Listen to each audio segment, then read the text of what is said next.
A new era in Birmingham is taking shape. The Stallions needed a spark.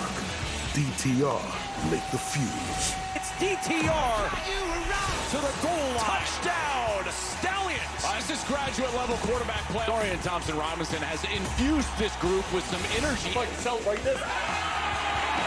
The offense has its swagger back. Their quarterback, a man on a mission. I'm a grown man. Yeah, he's gonna catch me. The pressure mounts. The reins tighten. Every game, a must-win. Stay locked in so everybody else feeds off of it. You got me? The road to the playoffs only gets tougher. Columbus awaits. You're a maniac, but I like you. Can DTR and the Stallions continue their run to an improbable finish? Aviators, Stallions. Next on Fox.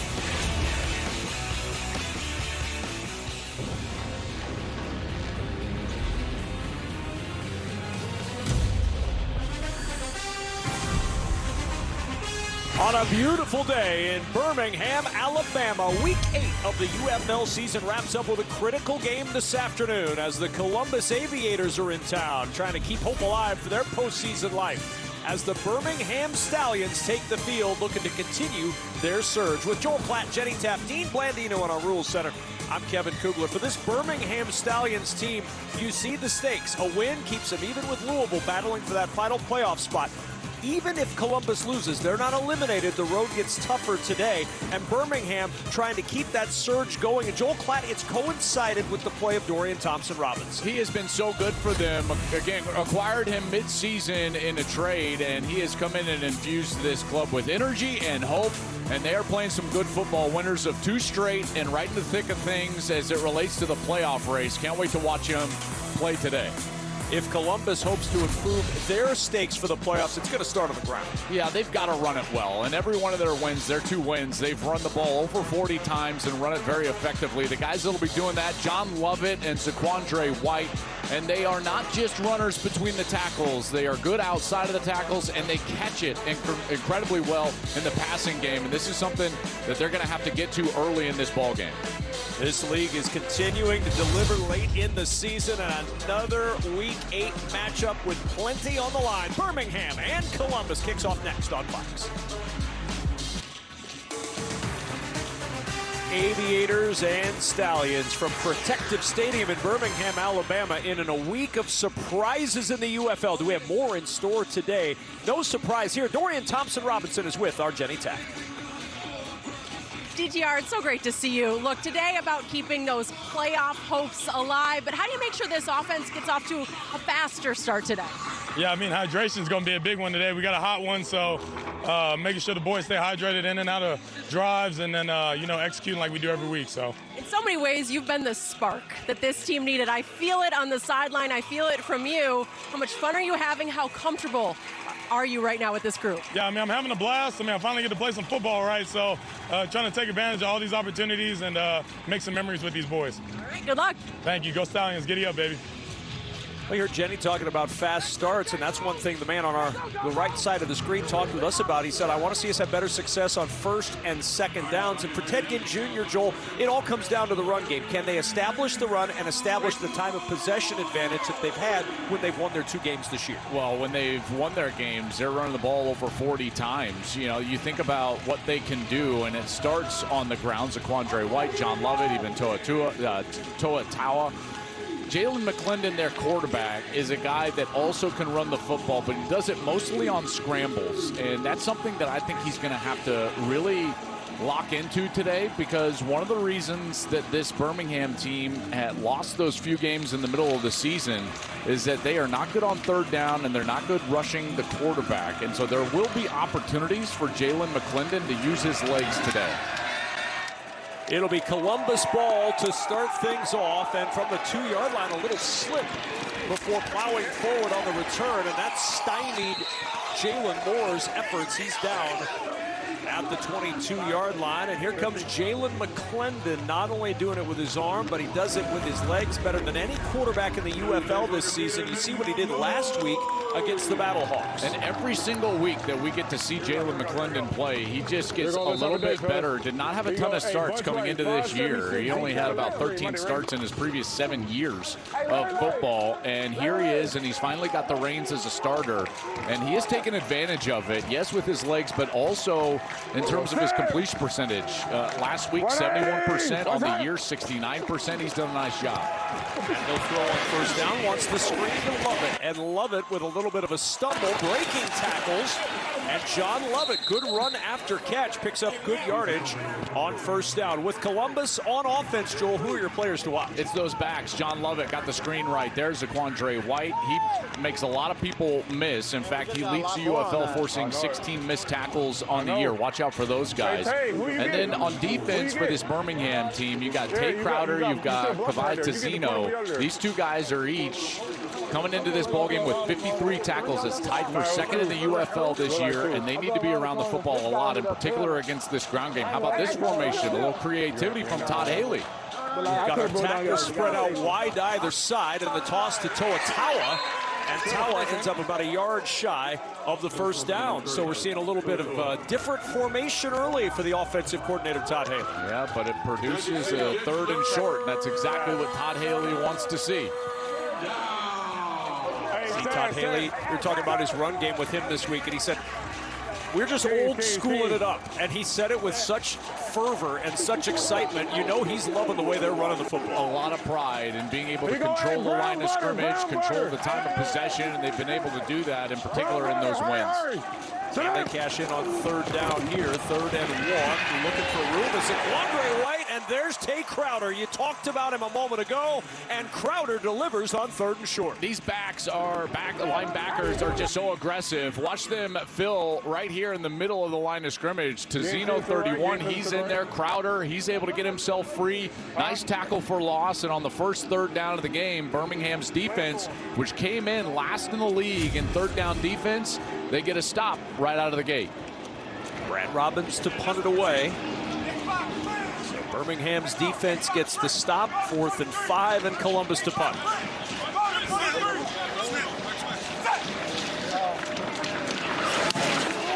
Pressure up the middle. Robbins got hit as he punted on 4th and 5. Barber trying to get to the edge, but that flag is down, and this may mean new life for Columbus on offense. Yeah, there's no doubt. There was some big contact in the backfield with Robbins, and I thought it was even plant leg. You know, this could be 15, and it will Roughing be. the kicker, receiving team, 15-yard penalty, automatic first down. You see right there, you go into the plant leg like that, Davis hits that left leg. If you take that plant leg away from a punter, that's definitely going to be a personal foul. Too aggressive right there. That's not the time of the game you're looking for a block. I know he got himself free, but you just can't make that mistake. And Columbus right back on the field offensively. And again, Birmingham's defense, it's not their specialty, Kev, to get those 3rd down stops. They're able to get one on the first series, and then they're right back on the field. That is not what you want to see. Well, and for a defense that struggles against the run, you're playing with fire when you throw the best rushing offense in the UFL back out there again. First down, here's Zaquandre White trying to get free. And look at that swarm of Stallions. Crowder right in the mix again with Isaiah Green-Mang. Yeah, it's pretty obvious. There, all right. A.J. McCarron working the officials right away, but if I'm A.J. McCarron in this defense, led by Kevin Schur, I'm committing a lot of resources to stop the run. You know that Columbus has to run the football to be effective, and it's not like they take shots down the field. In fact, Jalen McClendon is only 1 for 11 on throws of 20 or more yards, so this is clearly a game where you want to commit resources to stop the run. To the ground they go again with Toa Taua, and stopping the run once more. Coming up from the secondary is Stephen Gilmore to make a good open field tackle. And these secondary players, and you see it right here from Stephen Gilmore, they're going to have to commit early to the run game. And Gilmore coming from that corner position, they're running a too-high look, which means he's the support player as the corner, and he immediately gets in there. And that's a nice stop on 2nd down. This is not where Columbus wants to live. 3rd and 10, this is not their specialty right here. No, very difficult down and distance for Jalen McClendon. 3 receivers to the top of the screen on 3rd and 10. McClendon looking that direction, throws it short. Nowhere to go, though, for Antoine Wells.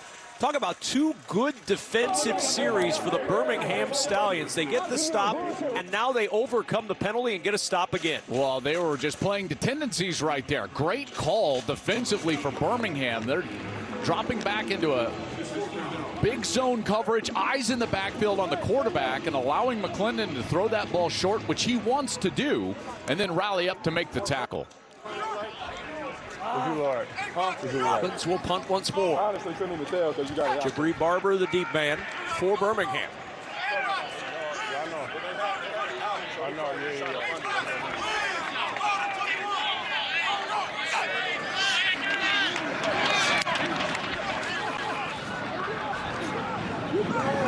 Barber, fair catch called for and made near the 12, and that's where DTR and the Stallions offense will get their first snaps of the afternoon in a scoreless game. Joel Klatt, Dorian, Thompson, Robinson. They're 2-1 with him at the helm at quarterback. You see his numbers through 3 starts, 7.7 yards per attempt, second best in the UFL. You know what's interesting is it's not like he's lit up the stat sheet, right? You know, he's not out here throwing for 400 yards, but it's a belief that this team has in him. It's the energy that he infuses. You watch him run around, and I'm going to draw your attention to even in plays where he doesn't have the football. He hands it off. He's out there trying to block, run around. That type of energy and joy, it has just changed this offense completely since the half point of the season.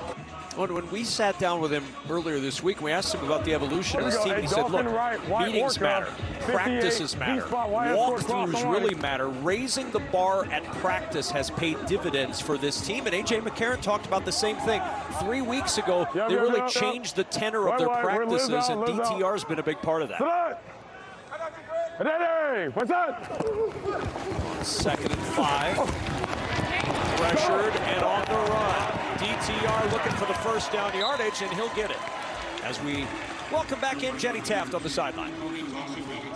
Well, it's so interesting because Joel just mentioned there that energy DTR brings to this group. I was here for his first start with the Stallions. The difference in the way he was able to lead this group, the sideline energy. And you know, when we talked to him this week, it was all about his journey. And I said, what are you most proud of? He said, I've always done it my way. I believe in the prep. You guys said that. But it is on display in the way he's leading this group. And, of course, this offense. It's been crucial to have DTR. Well, and they've responded, and that's been the most impressive thing to watch, Joel. We saw this team very early in the season, and it didn't look like the Birmingham team we've become accustomed to seeing in the UFL in years past. Yeah, and you saw an example right there. You see him, he's right in there in the scrum, you know, trying to help out his back. And here's the thing. When you're the leader of the team and you're the quarterback and you're giving maximum effort all the time, everybody else's expectation is that they give maximum effort. A.J. McCarron knows that. This is a head coach who has a quarterback who won national championships. He understands that the bar for the offense and the expectation is held in the leadership. It's held with number 2. And as he plays well, everyone else is expected to play well. Pressure comes, and he gets rid of it a little earlier than perhaps he wanted. He had that backside pressure. Looked like Ron Stone Jr. was about to get to him as he threw that ball. Yeah, he let go of this a little early, but also watch Tony Fields, number 1. Okay, so Tony Fields, he's right back there, the linebacker, and he just gets a little bit of a chip on the tight end as Jordan Thomas is trying to get across the middle. That disrupts the timing just a little bit, and that's what causes the incompletion. Yeah, go to 1. Monday, sit up. Hey, what's that? 3rd and 4. On the top he goes for David Davis and a first down. This is great timing. Good job, boy. So he understands where he wants to go with the football right now, and he just gets it out of his hand immediately. Doesn't really worry about that corner on the outside. He knows that he's got a completion as long as it's on time, and it was. And David Davis is able to corral that one.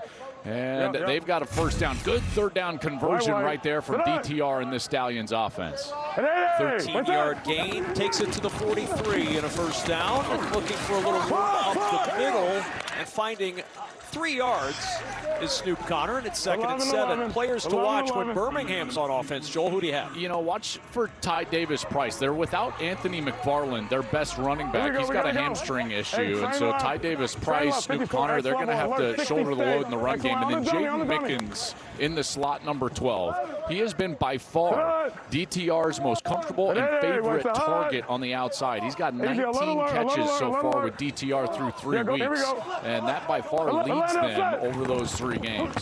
88 yards per game since DTR arrived as he goes up top and looking in the general area of the man we're talking about, Jaden Mickens. He can't connect. Well, as soon as he sees man-to-man coverage, he's going to the guy that he trusts most to win, but this is just really good coverage out of the slot. You see right here, that's Kendrick Whitehead, and he gets away with a little bit of a grab, and you can tell Jaden Mickens wanted a flag but didn't get it. Captain Munderland, the defensive coordinator over here for Columbus.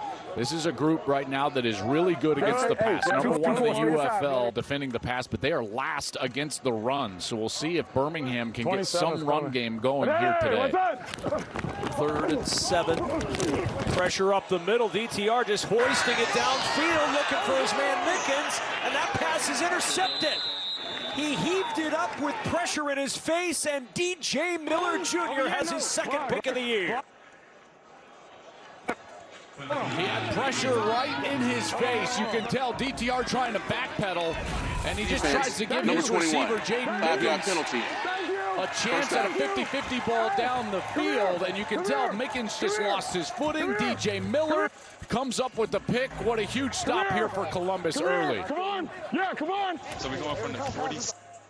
Now, we may have a flag down on this play, a late penalty flag for illegal contact, which may erase the whole thing. Way downfield. The only way he could have got that. What number did you have? 21. I said 21, but it wasn't 21. It was further up in the route. I said the wrong number. I'm sorry. Yeah, we'll try to get a number. He said he got the wrong number. He said it was further up in the route. Throw it! Don't put it in your pocket! Throw it! Come on now, y'all can't be having that touch that. Look. Hey. What happened on the protection? What we got? Let's make sure. Let's get them back. We don't have a timeout, guys. Let's go. Come on, man. Let's go. Get them back and let's go. Let's go. This is what they're looking at, is the illegal contact right there. We need a number. We need a number. Michael Lawson. 41 is the number. 41 is the number. 41. Here we go. I don't know that. Hey, JC, we good. You out of there. Let's go. He wants to challenge. Let me know when we're good. Think about challenge it, coach. But they caught it on 41. He said challenge it, coach. It's on 41, not 21. Say it. Challenge it, coach. Show us that challenge it. Show us that challenge it. So they call it on Lawson, and it's first down at the 49. There you go. And the challenge has been thrown on the other sideline now. Well, you heard Captain Munderland say, no, he was in the blitz, but he was definitely not. Lawson, 41, was definitely in coverage. And Columbus head coach is challenging the ruling on the field receiver. that there was illegal contact by number 41 of the defense. All right, James, I'm going to leave it open.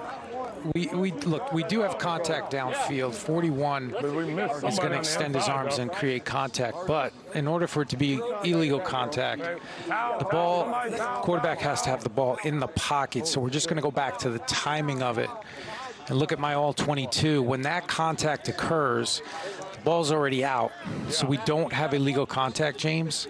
We're going to pick up the flag, and it is an interception. The result of the play is an interception for Columbus, and we'll put the ball down at the 15-yard line, 1st and 10. Okay, thank you. After video review, act on the field. The result of the play was an interception by Columbus. They will have the ball 1st and 10 at the 15-yard line. You go regular. You need one. Well, that was created by the pressure. And here's the turnover, the pick down the field. Great job by DJ Miller coming off of that outside route, and he just fell right underneath the ball. And Columbus has struggled to generate takeaways this year. Only 5 in the first 7 games. It's something that they desperately needed to do. Here's the pressure right in the face of DTR. You can see he was unable to get anything on that ball. And DJ Miller, beautiful job, falling off onto that route and then just right hand corrals that ball, brings it in for the interception. That's a great play. Here you go. Captain Munnerlyn convincing Ted Ginn Jr. to throw that challenge flag, and it pays off for the first down. Now nowhere to go on first down for John Lovett. Tackle made by Trey Norwood, and it's second down. So they are living in the backfield right now. This Birmingham defense, 2 tackles for loss on that opening series. There's that Columbus defense. They got to feel good about getting that takeaway again. They've only had 5 so far on the season, so to get their 6th right there, that's a big one. And DTR knows that he's looking for a bit of a 50-50 catch from Mickens. Lost his footing and got the pick.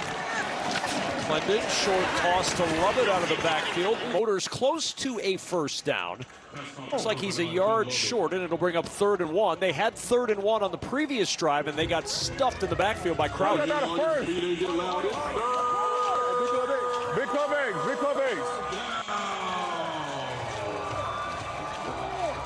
Here you go, here you go. Hey, 0 low Zach. Oh.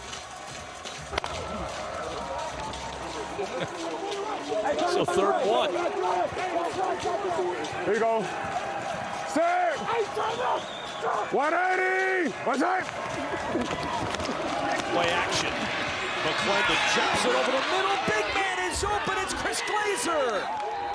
All the way to the 45. The 306-pounder rumbling for a first down. What a great formation here. He's lined up as a tight end, okay? So here he is right here, and watch him hide, and then he just is out into the route, and then he catches the ball beautifully for the big man. I tell you, that is what gets the sideline going, right? You got a big man catch for a first down. Good play call right there. Great design by Todd Haley, but good execution from Chris Glazer. Guys, he's 306 pounds. It's hard to hide at 306, and he did it.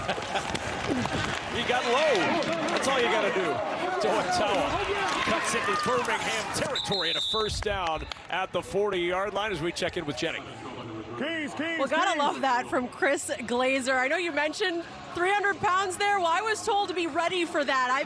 He is the Swiss Army knife of this group. So who cares if he's a little bit bigger? He's making it work at tight end as well. He's the guy they're going to go to, and trust me, everyone loved it from this sideline. Oh, how could they not? Anytime you get a big man running on any play, that you're fired up. Here you go. Set. From the 39-yard line on first down. Clendon under pressure, in trouble, able to sneak free, and positive yardage for the best rushing quarterback in the UFL, Jalen McClendon.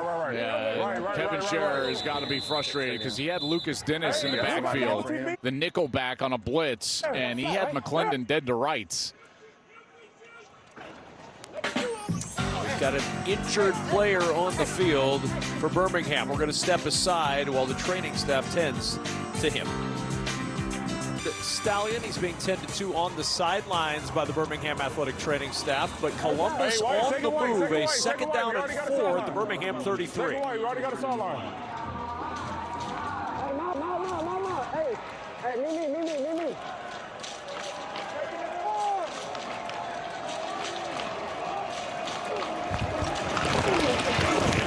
The quarterback, using his legs, gets to the edge, and he's upended with a first down near the 25. Little conversation afterwards with Ryan Cooper, who made the tackle. We saw that last week. Morton came in and had a nice 15-yard touchdown run. Running, essentially quarterback run game here, and that's what he's in to do. He's a big guy. He's 225 pounds. He's 6'4". He stays in, and he keeps it again, and Morton pounds his way to the 22-yard line of Birmingham. Yeah, this is what Todd Haley wants to do. Now they're trying to get that tempo established, the run game established. We've seen the short completions. Those have been a staple of this Columbus offense. McClendon, who's now back in the ball game, he's on a hot start, 6 for 6. He leads the UFL in completion percentage, just under 70%. But only one of those completions kept to a wide receiver. It was that 3rd and short to Juice Wells. A lot of things to the back. And then, of course, Chris Glazer those are the big one on third down. Here's Tawa from the fullback spot. And a 3rd and 2 coming up for Todd Haley in this offense. Flip it, flip it.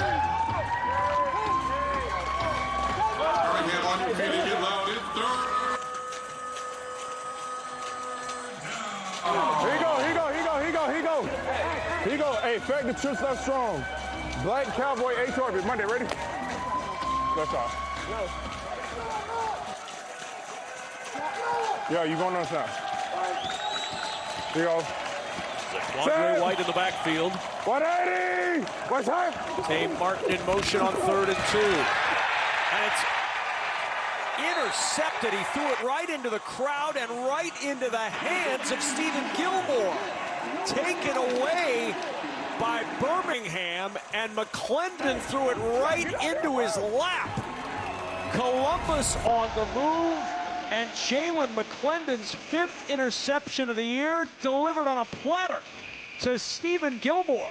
And the Stallions defense takes it away late in the 1st. Well, let's go back to that last interception here by Jalen McClendon, and really it's a wide receiver issue. Watch Tay Martin. So he's in motion, but he's supposed to block in front of this outside screen. And he needs to get his snap point all the way out to the wide receiver. He stops early. That's a detail thing. McClendon is not reading the corner. Now, it's a great play by Stephen Gilmore. There's no doubt. He sees the motion. He reads the route. But McClendon is just going to try to get a grip and throw it to the outside. You're trusting the wide receiver to make that block. Martin doesn't get wide enough on the motion. Greatness in football is about the attention to details. And right there, that was a detailed thing with the snap point and the motion. First down. To the ground they go with Ty Davis-Price. And it's 2nd down for Birmingham. Tyler Siskey is the offensive coordinator, first season with the Stallions. Empty left, 50 railroad. Hey, we got empty left, 50 railroad on the dummy, ready? On the dummy. So he's going to go on the dummy cadence because he wants to see what the defense is doing. So he's probably going to run through a whole cadence, see if he can get them to move, and then go through another cadence. We're good, we're good. There he goes. 2nd and 8 out of an empty backfield. He'll throw over to the right side and incomplete. 10. We got train left, Figgy, 62 pressure, Y thumb, H burst. Here we go. Train left, Figgy, 62 pressure, Train Y left, thumb, Figgy, H 62. burst. Pressure, Y thumb, H burst. I'm already. Hey, Ross. In. Yeah. Sit down. Hey, what's that? Pickens in motion. 3rd and 8. Pressure again. Ball is out. Loose ball on the field, and it's covered up by Noah Henderson of Birmingham.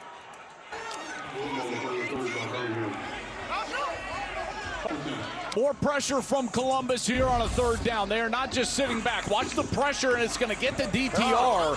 And before he can get that ball out, it looks like Haba is able to just get that right arm out, and he just swats it away from DTR. Birmingham fortunate that they were able to jump on that one. I'll tell you what, playing with fire here. Columbus coming after that football here in quarter number 1.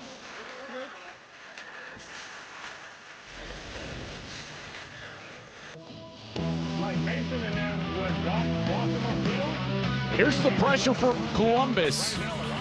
You've got Adrian Ely in at right tackle. You've got Noah Henderson in at left tackle. They've got both of their original tackles out, Mason Brooks and Armani Taylor-Prelo, and the pressure is coming hot and heavy. That was not a blitz, just a 4-man rush, and Columbus was all over DTR.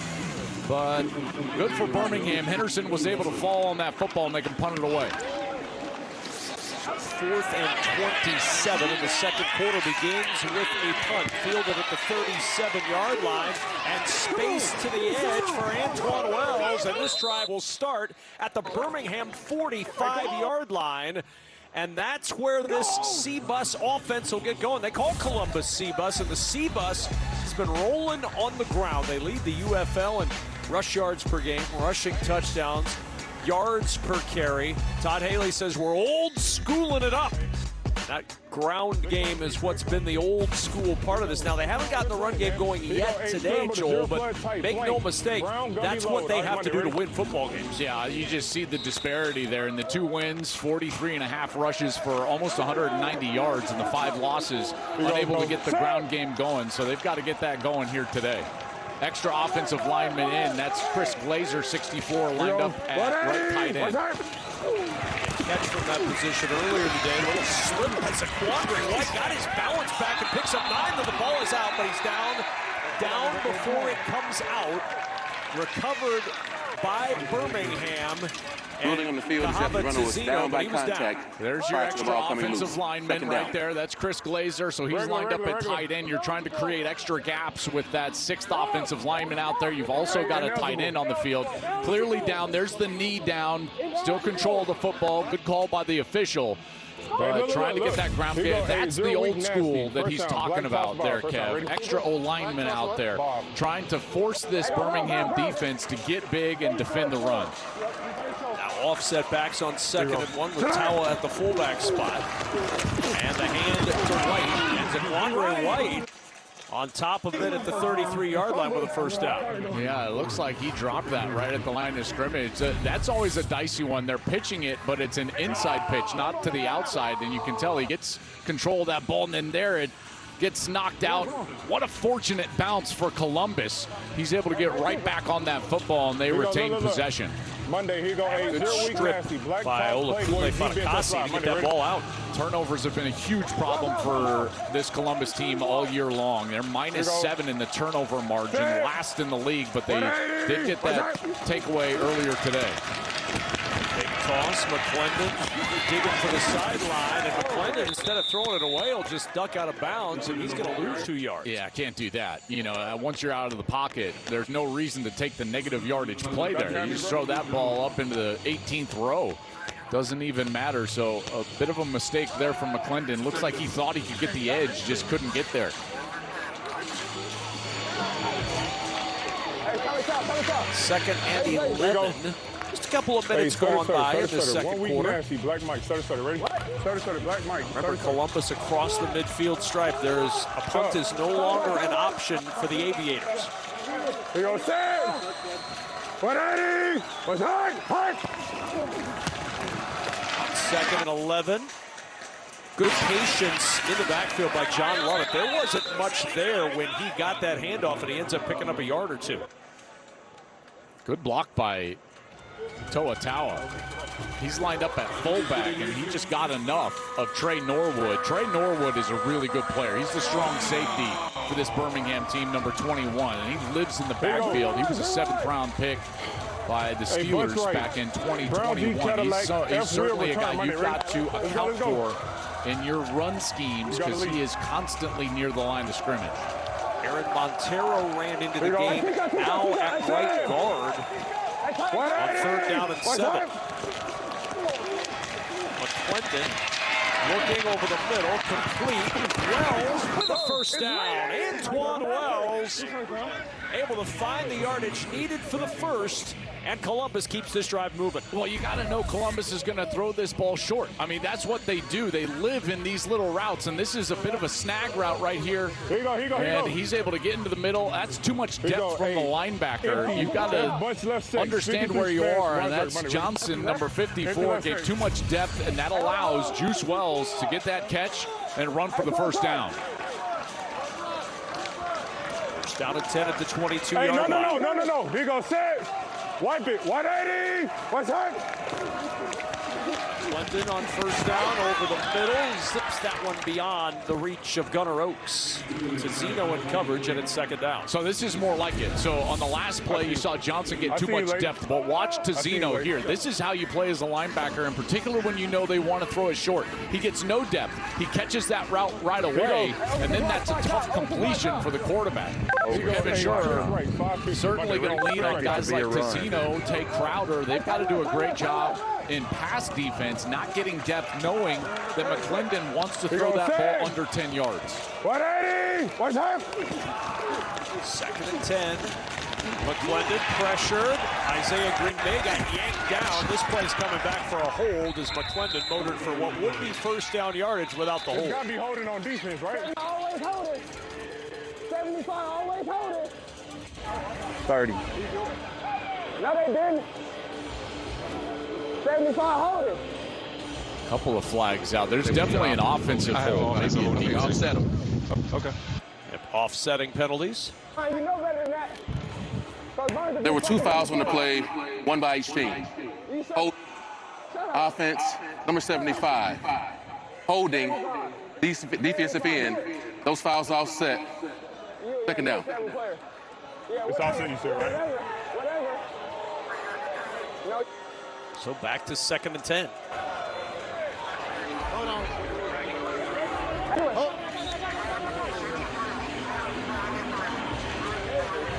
Here you go. Hey, 0 plus slide. 176 tank. Monday, ready? 0 plus. Hey, go. Here you go. Set. You going out? 180. What's that? Play action, McClendon in trouble, down he goes! That pocket collapsing quickly, and Isaiah Coe with his 2nd sack of the year. Boy, he was in there quickly, wasn't he? That is a great rush from the interior of the defensive line, and Coe was a mid-season signing by this Birmingham team, and watch him just get right up the field. Beautiful work on the guard. And Montero, number 67, just could not get in front of him, and he got to McClendon before McClendon had any chance in the backfield. 53, Well, when he block, re-signed with A.J. McCarron Stallions, we talked with A.J. McCarron about him. He said, the thing I love about Isaiah is he understands his why. He understands why he's doing this. That's a play clock delay gets game. down to 0. Delay game, 8. No the clock now. Another clock, 8. Delay of game. You know me, bro. Offense, 5-yard penalty. Remains 3rd down.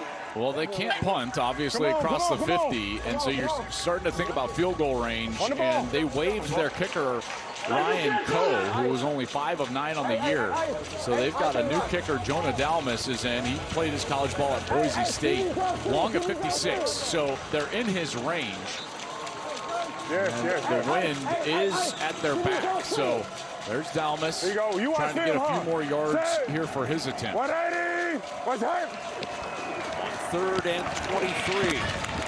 Short toss to White with the field goal in mind, and he's out of bounds at the 30. So you're looking at roughly a 48-yard try for the debut of Jonah Dalmas, who was brought in with the release of Ryan Coe, and the all-time leading scorer of Boise State football will make his way out for his UFL debut. He's a good kicker. Grows a semifinalist twice, but you're signed in the middle of the week, and you run out there, and it's like, all right, here we go. Got to impress your new teammates. 32 for 39 in his career in college from 40-plus yards. 93 made field goals in his career. The former walk-on lines it up from 48, and that field goal is right down the middle with plenty on it from Jonah Dalmas. Welcome to the UFL, Jonah Dalmas from 48 yards out, making it look easy, and Columbus on the road with the lead in the 2nd.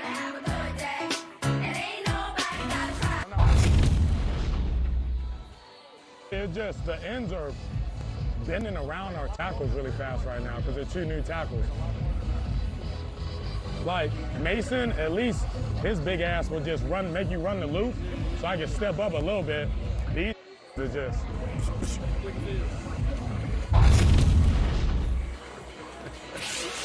Swing, flip. DTR talking about pressure and talking about how to navigate that pressure with 2 new tackles out there today. Yeah, and he was talking about not having Mason Brooks. So you heard him say Mason, you know, he was used to having Mason Brooks out there. He's out dealing with an ankle injury. Mason would at least allow those defensive ends or force those defensive ends to run the loop, as he was talking about, so get wide, and then that presents a little bit of a pocket space for you as a quarterback to step up. And I will say, when you got a head coach that also played the position, I would assume, and you heard him talking about it, you're going to get some short throws, some screens, and try to help out DTR not throwing the football down the field. Here's the pressure that he's been under. This is a blitz from Columbus, and they're able to get home. DTR, pressure right in his face here. This is just a four-man rush, and this is what I was talking about. So unable to get up into the pocket because of all that pressure, and then it's a quick loop, that quick pressure from the outside. And Habo was able to get that ball and knock it out of DTR's hands. So look for some quicker pass game here, some screens, something to take advantage of that aggressive rush of Columbus. Hey, easy, hey, sky left, F flip right. Sky left, hey, F flip right. Sit down. Hey, what's that? From the 16 on first down. There's that quick toss you were talking about, and it's Mickens in open space. Mickens across the 35 and down to the 40-yard line. Good start for Birmingham. The short toss, and let Mickens do the rest for 23. But first you got to have eyes going this way to create some defensive movement. So watch this defense just go a little bit to the left side, and then DTR goes back to Mickens on the right side. That's exactly what they needed to do right there, get the ball out of his hands, get aggressive against that rush that has been fierce so far from Columbus. Hey, what's that? Head to the sidelines, another quick toss. This is Davis, or rather Deon Kane, and Kane with the catch down at the 45 and a flag. Hey, they'll do it all game, ref.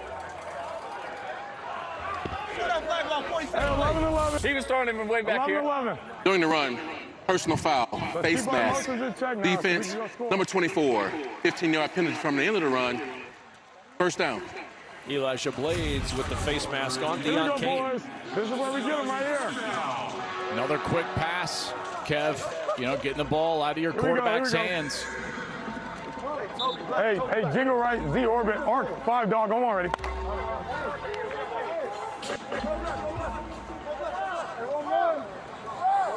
Monday, sit on. Hey, what's that? 39 on first down. DTR on the keep, and he'll pick up 2 as we listen to Tyler Siski's second down call. We're going to go Dolphin left, 61 pressure, cross, H burst. Dolphin left, 61 pressure, cross, H burst. I'm the dummy, ready? Yeah, H burst. Sit down. Hey, what's the high? Yep. Orlando set. DTR got a man open. There's Davis with the catch. Ducks out of bounds near the 20-yard line. Good route right here from Dawood Davis. He gets to that corner, and there's just not enough depth from the nickelback, Kendrick Whitehead, who gets stuck underneath that route, and that's a beautiful throw from DTR to Davis. And they're finally now moving the ball and keeping some of that pressure at bay. Get a couple of quick completions out of the hand of your quarterback, and then you come back, you get the ball down the field. Snoop Connor with the carry, and he'll pick up 2 just inside the 18. Left. DTR, I've never seen a quarterback that loves to get into the run blocking more than DTR. He wanted Snoop Connor to bounce out to the left so he could throw a block. He's got vision and eyes on everybody out there. He's coming, sit down. He's here. Hey, what's that? 2nd and 7, 4-man pressure. He'll throw, slipped a little bit as he set. A flag down as well. The catch made, and Davis Price down 3 yards short. I think they're going to get a defensive holding here. Cover us. Justin Ross was trying to get loose, and he was held. Blades first down. This is on Blades again. Yeah, Elijah Blades. Correction, second down. And then there's that hold right there on the waist, and Ross was unable to get loose. Good call by the official, and a first down here for Birmingham. Good series here, and answering that pressure. They had struggled protecting the passer, and they've done a great job on this series. AJ McCarron, again, when you got a head coach that was a former quarterback, he knows what number 2 needs. And they went right to that quick game, and then now they've been able to move the football. Yeah, you expected to see it. You've seen just that. As Ty Davis Price goes nowhere. In fact, he'll lose a yard on the play. Excellent penetration up the field quickly. Fred Tompkins also in there. Celestin Haba.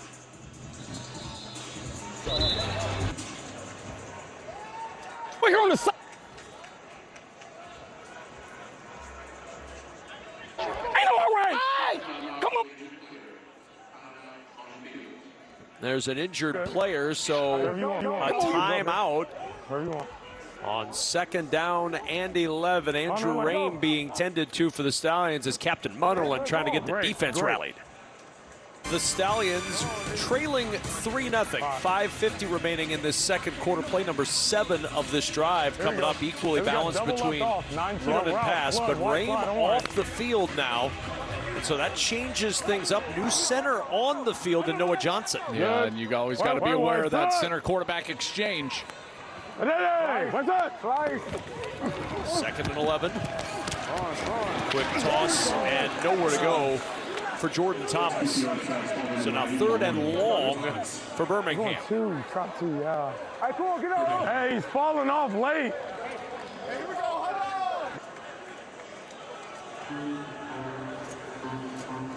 Good job, baby. Good job, baby. Good job. Here we go. Trend left. Good job. 62 crusty fade on the dummy. Ready? Let's go. They're going to 2. Sit up. Hey, just. Yeah. Hey, what's the hard? Oh, he moved. Little movement up front. Oh, defense, huh? False start. Offense. For 13, number 68. 5-yard penalty. Third down. Hold on. Hey, good job. Hey, because if I would have did it, God. Couple of guys. This is Zach Johnson in there, the left guard. There's that little movement right there. Ron Stone, 56, comes across the line of scrimmage, pointing it out. It's going to be a handoff. Hey, you guys got to go now. Yep. Sit on. Hey, what's up? Go. Third and 18, the draw play for Snoop Connor, and he gets yardage to the 18-yard line, and Birmingham will bring the field goal unit out with Anders Carlson. Go now. Damn, this close.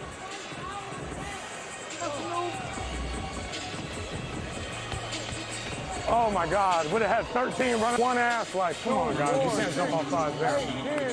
We got too many. There we go. So the field goal try for Carlson, who since he arrived is 3 for 4. This from 36 yards. We had 13 running.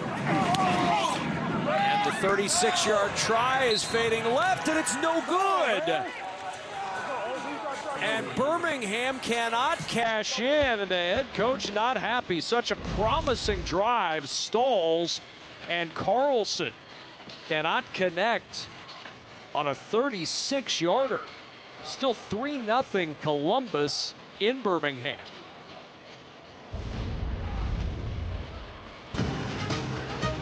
If you're somebody who said, gosh, I'm not really sure if we should have gotten rid of divisions in the UFL, you see the playoff picture entering today. Every single team on here, yeah, that's all 8 teams, are in the hunt, and they will be at the end of Week 8. It has been a wonderful decision because we have big-time stakes going into the final 2 weeks of the regular season. We may not know till the very last game who fills those 4 playoff spots.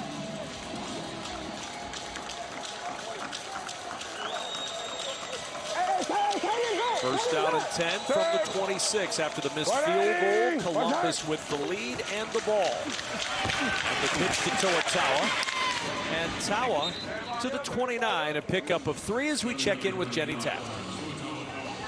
Well, somewhat expected, but yes, some frustration from the Stallions sideline right now. And I know it's May. I know we're in Birmingham, Alabama, but Kevin, Joel, it's warm down here. The turf brings so much more heat. Some of these players telling me it is by far the warmest game they have played in all year. So just something to keep in mind with those injuries piling up.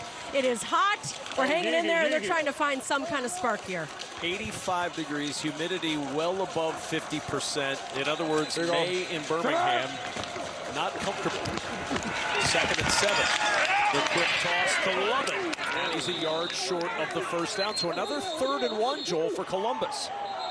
And now we've got a little bit of pushing and shoving. Matt Farniok ends up without a helmet on at the end of the play. I think there's a flag down as well, and another hey, Chris, you good? Injury on the field.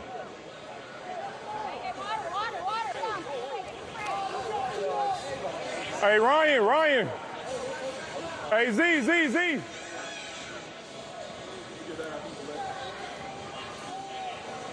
And that's after. Hey, that's after, so we're going to count it down. Okay. Oh. After the play, there were 2 fouls on the play, 1 by each team. Personal foul, unnecessary roughness, defense number 20. Also personal foul, unnecessary roughness, number 71 offense. Those fouls were all set. Down counts. 3rd down. Correction, 1st down.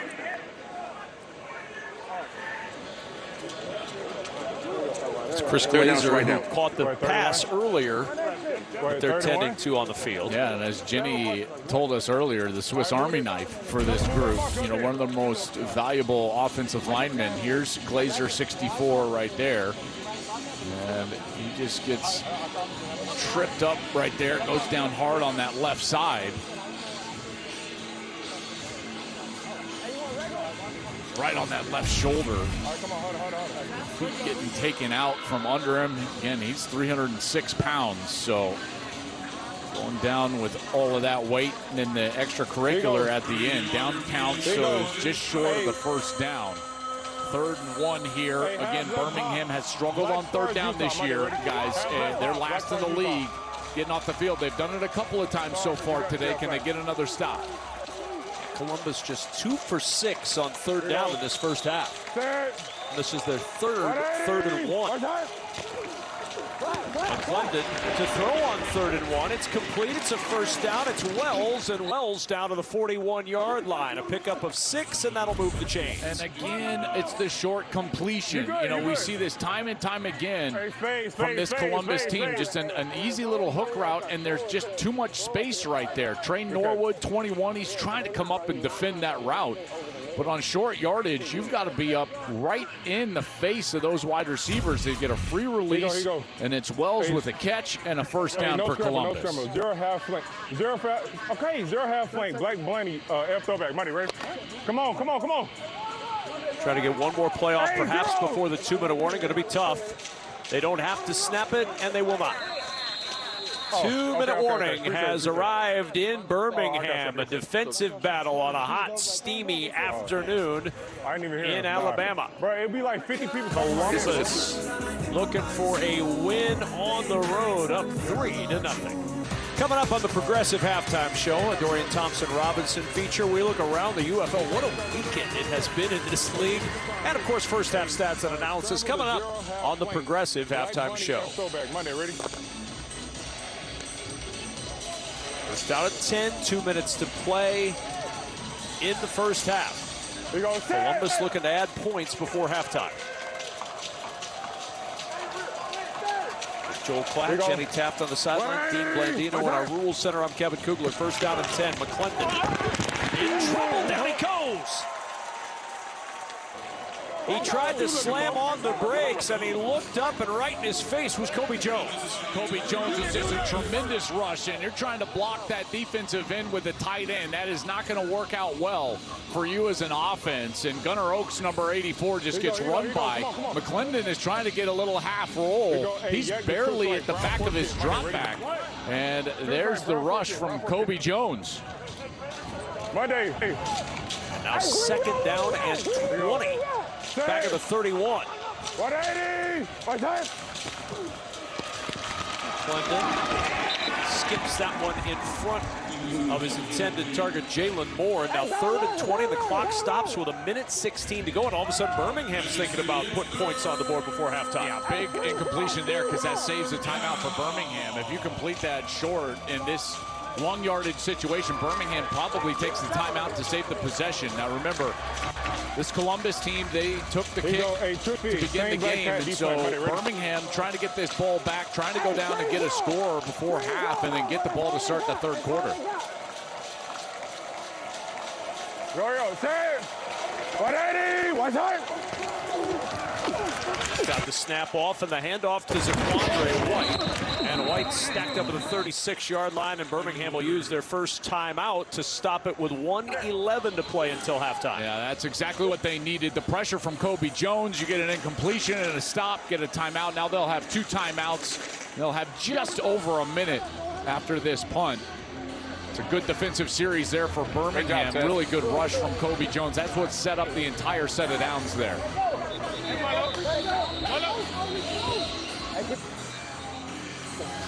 Here we go, boys. Everything's on Orlando. Everything's on Orlando. Everything's on Birmingham Orlando. with a chance, Joel, to double up here. If they can put points on the board, they're going to get the football to start the second half. So a golden opportunity for A.J. McCarron's team if they can string something together late before halftime. Yeah, and remember, the clock is going to stop on first downs. It's the college rules here with the game clock, and so DTR is going to have the ability to go down the field. And sometimes these 2-minute situations is exactly what an offense needs to get into rhythm. And particularly from a quarterback standpoint, you get out there and you're a little bit more free, you can cut it loose.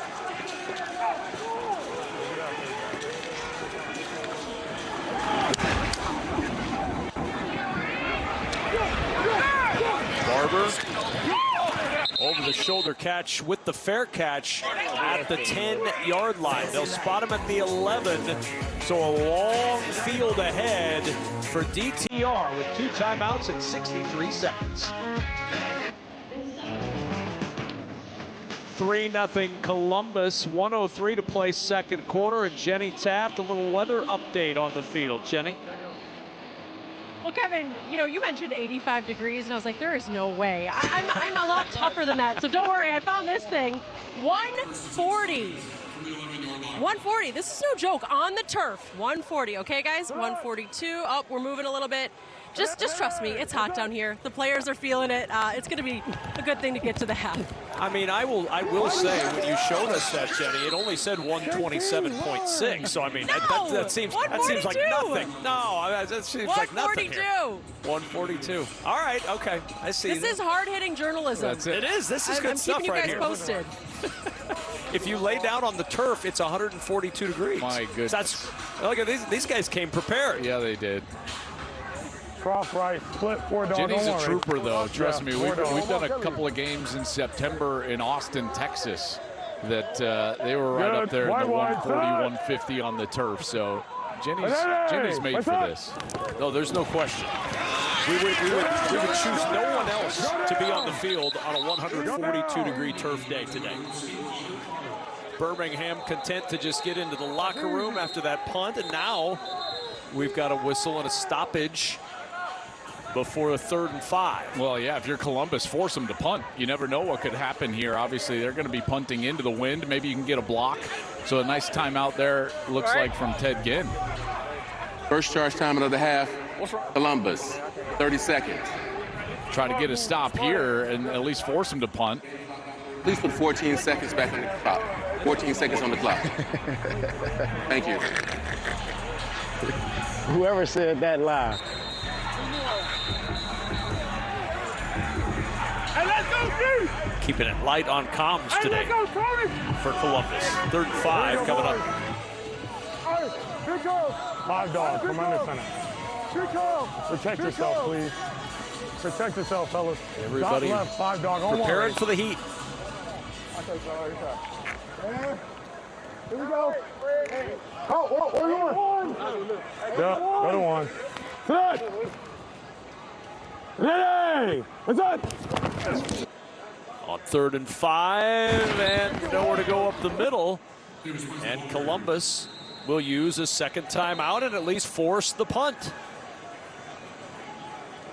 So fourth down coming, and Birmingham will punt it away. The greatest spectacle in racing is coming. We're just 1 week away from the 110th running of the Indianapolis 500. Don't miss the pageantry and tradition of the biggest race in motorsports. The Indy 500 coverage begins next Sunday, 10 a.m. Eastern, with the green flag at 12:30 on Fox.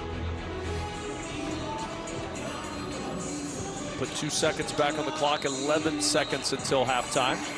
And a 4th and 4 coming up for the Birmingham Stallions, who will punt it away. Yeah, and come after this, because, listen, even if you rough the punter and they get a first down, I mean, like, who cares? It's not like you're going to give up a scoring play here. And so I would bring everything you got if I'm Columbus, try to get to this football.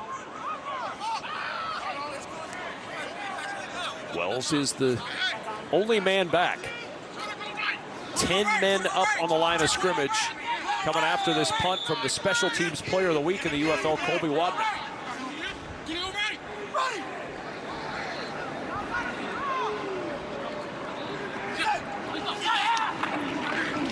they come. Wadman gets rid of this punt. And a bang punt all the way out to the 33-yard line. Wells trying to find some space. And 1 second remains on the clock before halftime here in Birmingham. It's good management right there by Ted Ginn, right? Get yourself to at least get a chance at blocking that punt. We went in for an IV, but we're just kneeling on it here. Well, regular. Let's go regular and kneel. Regular. Take it in. So no drama left in this one. They're just going to halftime. Here you go. Hey, victory. Hurry. Ready?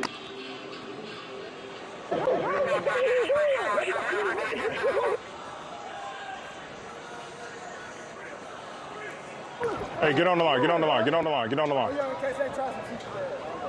you go. Hurry. Sit hurt. And halftime has arrived in Birmingham, and Columbus with the 3-0 lead. Ted Ginn Jr. is with Jenny Taft. Well, Coach, thanks for taking the time. Look, I know you've got the lead going in. Warm conditions today. What else do you want to see kind of worked on to establish that rhythm offensively? We just got to keep our rhythm. The D is playing pretty good right now. We just got self-inflicted wounds right now. We go in and we clean it up, correct that. We should be all right. Will there be a message about trying to keep this going, keep those playoff hopes alive? For sure. It's always playoff football right now, as we playing right now. So we're going to go in, clean it up, and get ready to come back out here second half. Thank you. Thank you. All right, Ted Ginn Jr. headed to the locker room, and it's time for today's big move, brought to you by Pods. And you can't have a bigger move than a 308-pound guard running a route and catching a pass. Chris Glazer, the big man with the big move, brought to you by Pods. You cannot get enough of a big man on the run in any game. That's the end of the first half. With the score, Columbus 3, Birmingham nothing. We'll be right back with the Progressive Halftime Show from Birmingham right after these messages. You're watching the UFL on Fox. A 3-0 lead for Columbus as the third quarter is about to begin. But before we kick things off, A.J. McCarron is with our Jenny Taft. Thanks so much, Kevin. Coach, what was addressed at the half, getting points on the board here? Well, we got to get the offense going. Simple as that. We got to get D in a rhythm. He's a little out of rhythm right now, but listen, the whole second half, go play ball, have fun. Thank you. Oh, man, let's go. All right. A.J. McCarron hoping for a little more fun from a scoring standpoint. You see the offense has been held in check by this Aviators defense all half long. Yeah, I thought both defenses played well. In Birmingham's offense, they just had no rhythm. Just like Coach McCarron said, they were averaging under 4 yards per play. They were averaging under 3 yards per carry. And Columbus came into today with the last-ranked rushing defense in the league. And Birmingham has not been able to get any sort of ground game going. Remember, Anthony McFarland, their leading rusher and best running back, he's out today with a hamstring injury. And because of that, it's playing into the hands of that Columbus defense. Columbus's defense, first in the UFL against the pass, last against the rush, and yet Birmingham can't get anything going on the ground.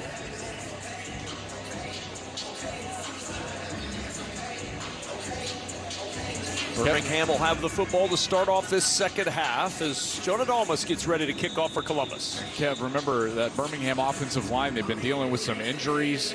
Prelo went to IR. Mason Brooks out today. Rain lost some time. He came out with an injury. Their center, so they're battling a bit of a rotation right now on their offensive line. Deon Kane head over heels at the 35-yard line. He saw that opening, and he knows, Joel, he was one player away from a touchdown. There was a big lane right in the middle of the field. You're exactly right. And then it was just closed down right there. Good tackle. Going low. Kane almost broke that one. That was Michael Lawson, number 41, who came in low. Good tackle right there. Took both legs away from Kane as he was trying to go down the middle of the field. Well, you saw it in the shot. If it wasn't for Michael Lawson, the only man back was Jonah Dalmas. And he was just signed this week, so he was like, no way, I'm going to have to make a tackle right now. Over the middle, nice catch by Snoop Connor with one hand, then he gets close to first down yardage. He's got the first down at the 46. Beautiful catch right there. You know, Snoop Connor again, Davis Price and Snoop Connor are going to have to shoulder the load from the running back position without Anthony McFarland. Beautiful job going out with that right hand, bringing that ball in, and then getting upfield for a first down. Good. Monday, sit on. Hey, what's up? Connor on first down, and he's stymied.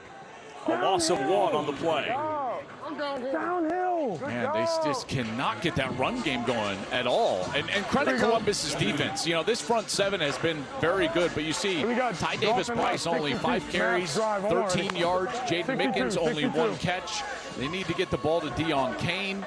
Mickens obviously was a guy that they were looking to quite a lot. He had a lot of production since DTR came in as a starting quarterback with 19 catches over those 3 games, but just unable to get anything going. 2nd and 10.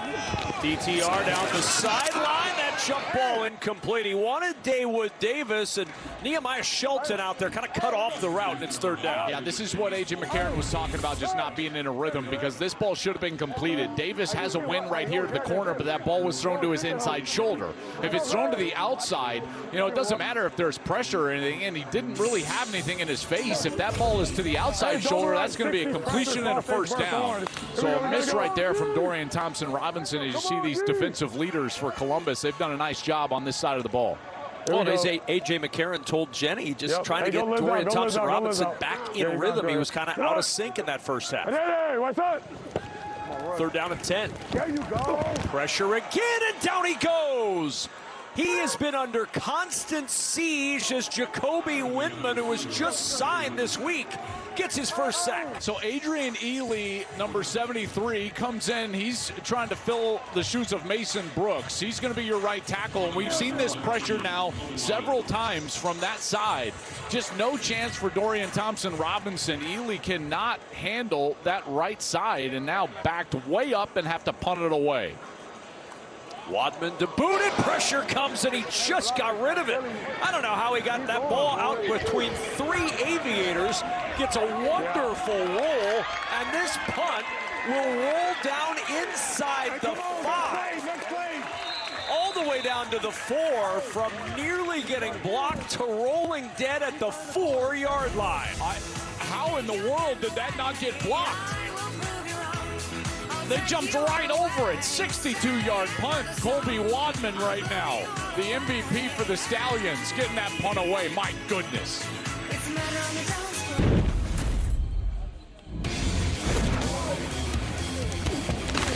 What's up? What's up? What's up?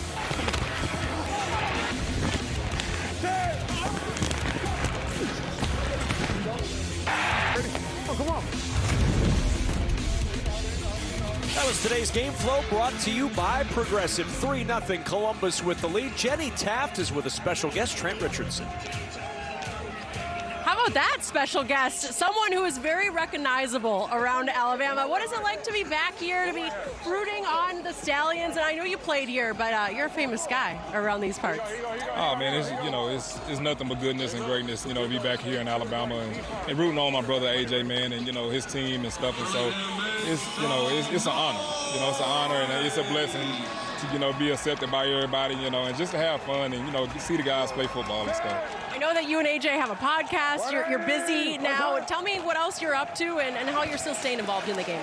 I've been knowing AJ since I'm about 16, 17 years old now, so been knowing AJ for a long time, which is crazy. So it's almost over 20 years now, and just seeing him and being able to have a podcast with him, being in conversations with him about some of his situations as he's in, as far as from politician to being a coach to being a dad. We talk about personal stuff all the time like that. So just to see him grow at different levels, man, it's a sight to see, man. It's a beautiful blessing. Here you go. Well, thank you so much for chatting. Thanks for being here. Yes, ma'am, man. Listen, y'all stay tuned. We're coming out with our new season for the podcast, The Dynasty. New one start up in June, so we got 2 weeks off and we back to work. All right, I'll be listening. Thank you. Yes, ma'am. So that's a guy who's done podcasting for a while because he even had the tease for the next season built into the conversation. That's smart promotional opportunity there for Trent Richardson. Yeah, those two do it with Chris Stewart. It's all on Alabama football, obviously, and shoot, man, that's a religion down there, There's going to be all sorts of pressure on Kalen DeBoer and their new quarterback, whoever it is, for this next season. Clinton thought about going over the middle, pulled it down at the last minute, tried to outlet to Lovett, and it's 2nd and 10. It's one of the only programs in the country where you can go to the playoffs, win a playoff game, and everyone's like, that wasn't good enough. So, this is the leaders here for Columbus so far today. Jalen McClendon, 10 of 13 for only 82 yards. He did throw that one interception. I will say he has not thrown a ball over 10 yards today. That's something that we talked about coming into this game. And if I'm Birmingham's defense, I want to try to force him to throw the football over the top. The draw play, Lovett not finding much space. And to your point about that passing game, still the leading receiver today for Columbus is their guard, Chris Glazer. Yeah, which, at the end of the day, he's your leading receiver. You probably got serious problems. Lovett has 3 catches out of the backfield for 21 yards. But at some point, they're going to have to throw the football down the field. And listen, at times, it's not even about if it's completed or not. It's just, do you have a willingness to do so? These safeties are creeping up near the line of scrimmage. It's been hard to run the football for this Columbus team. It's 3rd and 9 for Columbus. 3 for 8 on 3rd down. McClendon in trouble. Down he goes.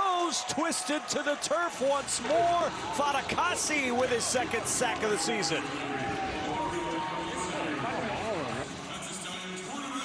This is a great rush from Fatukasi here. He's going to go up and then back and under, but look at the coverage in the back end. See how they're just sitting there? No one getting depth. There's nowhere to go with the football because of the unwillingness to throw the football down the field. The safeties, who are technically back, are just sitting flat-footed, knowing that McClendon is not going to go down the field. Robbins on to punt once more for Columbus.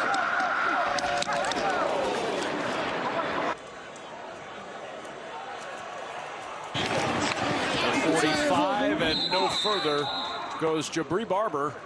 But good field position for Dorian Thompson-Robinson and this Birmingham offense. They've been stuck in neutral most of this game. Can they kick it into gear next?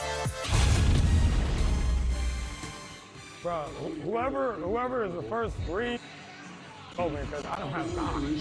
I literally didn't even have time to read that play. I went just like this, seen him coming, and went like this, and he was on. I know it feels like it's closing on you. Just trust yourself. Step up, don't fall back, fade away. Step up in the pocket and deliver it. Joel, to your point from earlier, that's a coach who was a quarterback able to communicate with a quarterback and understanding exactly what he's feeling in these situations. Yeah, exactly. I've always thought that the best coaches, they don't coach with volume, they coach with information. That was good information from AJ to Dorian Thompson-Robinson, showing him the pictures on the iPad, telling him, hey, you've got a little space to move up in the pocket. We'll see if he can do that. First down, low throw, pulled in at the 49 by Justin Ross, and it's second down. And the offensive line issues, I mean, it's a lot of health issues. Mason Brooks is out today, their starting right tackle. Preload, their starting tackle, is on injured reserve. We've seen Andrew Rame, their center, he's out, so you got a backup center in there, number 53, Noah Johnson, and Noah Henderson. He comes in, he's going to play left tackle over there, so a little bit of a patchwork offensive line right now for Birmingham. Hey, what's up? And 2nd and 7. Man pressure, and he finds Mickens on the sideline of the 41 of Columbus. That's a first down for Jaden Mickens, DTR's favorite target since joining these Stallions. Well, as we know, it starts all with the protection. So this offensive line, they do their job here, and they present a clean pocket for Dorian Thompson-Robinson, who can just get to that first read, and there's Mickens. Again, Mickens is a guy who's his favorite target. Last week, 6 of the 12 catches went to Mickens. He had 6 for 82 and a touchdown. 2 for 33 today, 40 catches on the season for Mickens. On 1st and 10, to the sideline, plucked out of the air by Justin Ross, and that's another first down to the Columbus 30-yard line as we check in with Jenny Tapp. We mentioned Jaden Mickens as a favorite target. Guys, he's one of my favorites to talk to. He always has a smile on his face, just loves the game. And earlier today, I said, you're always so happy or so positive, encouraging the guys. He goes, you got to remember, this is my second job. I was fortunate. I made some money while in the league. I own a club. I'm in real estate. I have a daycare. I do this because I love the game, and I want to help the younger guys. He's 32. He's the veteran of this team, and boy, he's a special leader for the Stallions. And you're right, he's always got a smile on his face. His DTR will keep it, goes nowhere. Stopped at the 29-yard line. Columbus needs to adjust here, because now you see the adjustment from Birmingham, right? DTR is trying to get the ball out to his first read right away on all these short passes. And similar on the other side of the ball with the Birmingham defense. I keep saying, hey, get up near the line of scrimmage. Where Columbus, same thing. Take away those early completions, those quick completions. If they're able to do that, this pass rush will get home on DTR. Hey, Jay, you got to go. Sit down. Hey, what's up? On the roll. He'll throw to the end zone. Wide open touchdown, Jordan Thomas. He could have fair caught that touchdown, and Birmingham on top.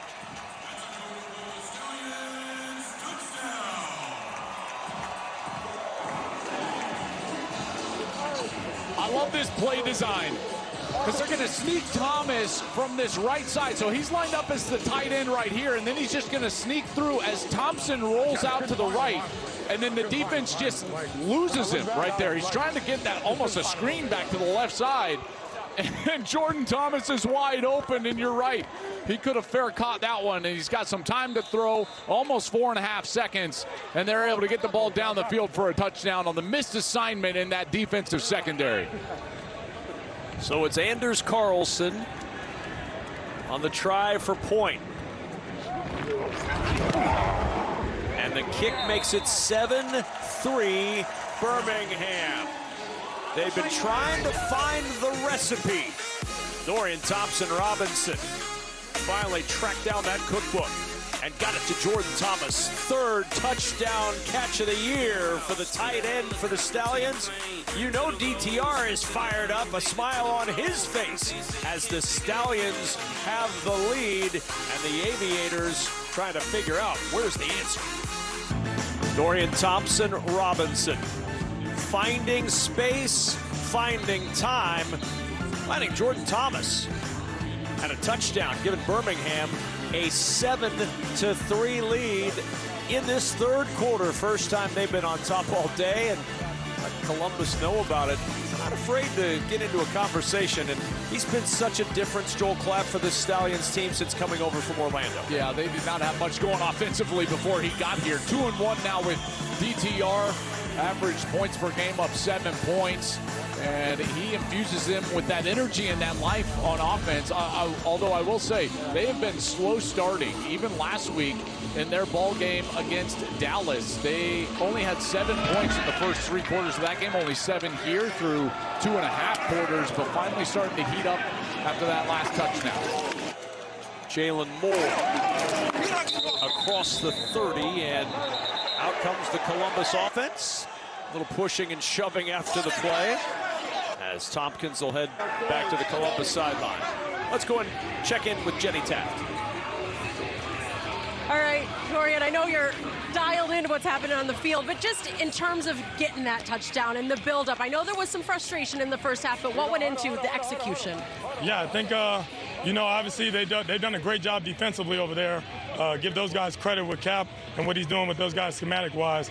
They're doing a little bit of stuff that we didn't see on first down and really on third down with pressure. So now that we got in at halftime, we made some adjustments and came out looking a lot cleaner. Keep it going. Thank you. Go Stallions, baby. So now a little frustration on the other end. McClendon trying to get the play in.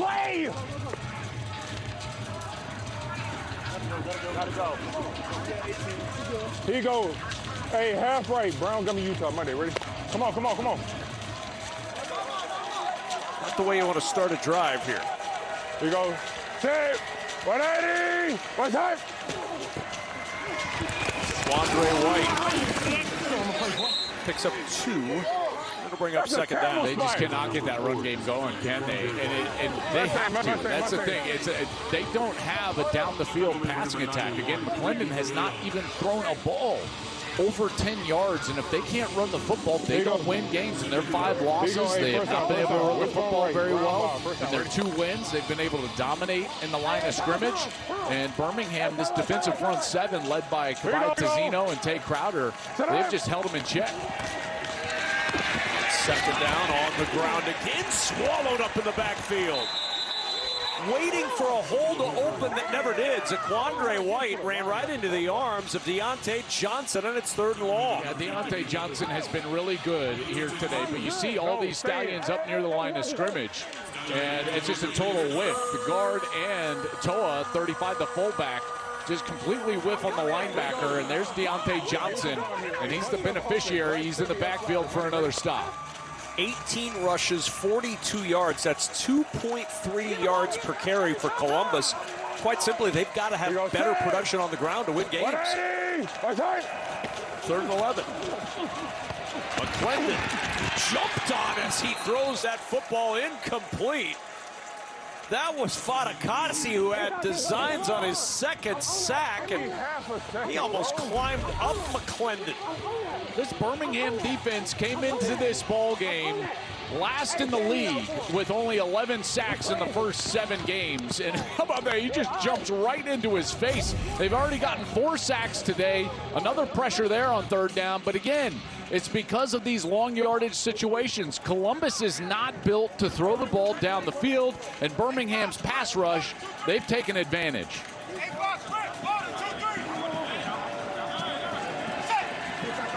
These 2 teams play each other in back-to-back weeks. The rematch in Columbus next week.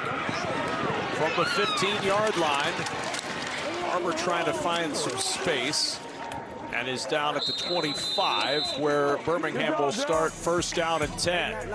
DTR led him to a touchdown last time with the ball. Now up 7-3, back to work after a timeout. 7-3 Stallions. It's hats off to Heroes Weekend here in the UFL, honoring service members and their families. And one of those heroes, Noah Henderson's mom, Simone Odom, is with our Jenny Taft.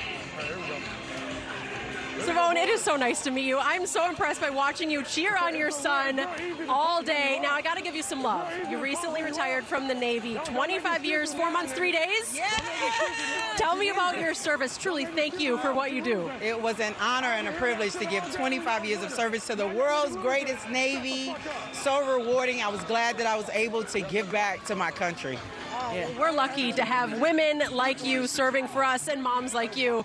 Look, you've been at every single game, cheering on Noah. Tell me about the commitment to football mom. It's important for me to be here. It's important for me to show him my support and my love. It's important for me to be behind him, his biggest fan, his biggest supporter.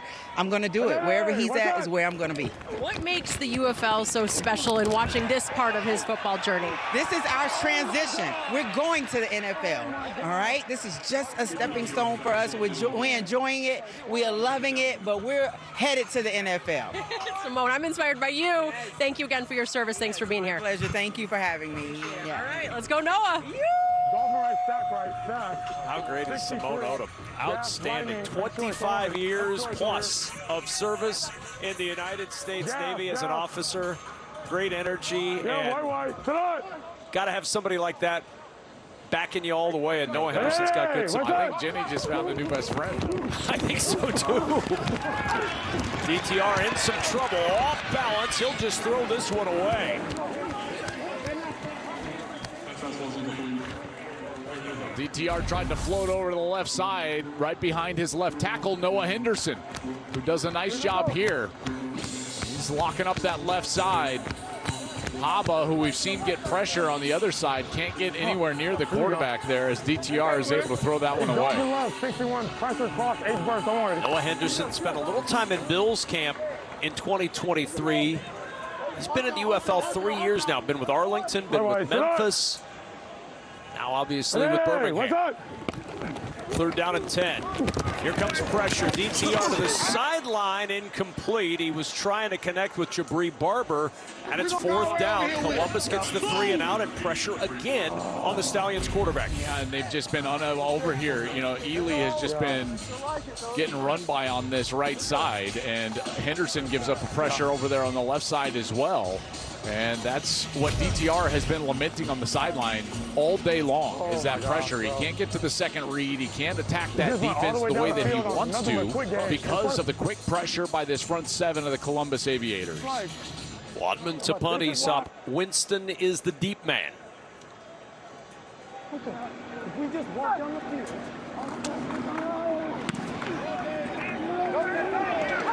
Winston having a backpedal. Excellent punt from Wadman. Drives it back inside the 10. Slips down at the 5.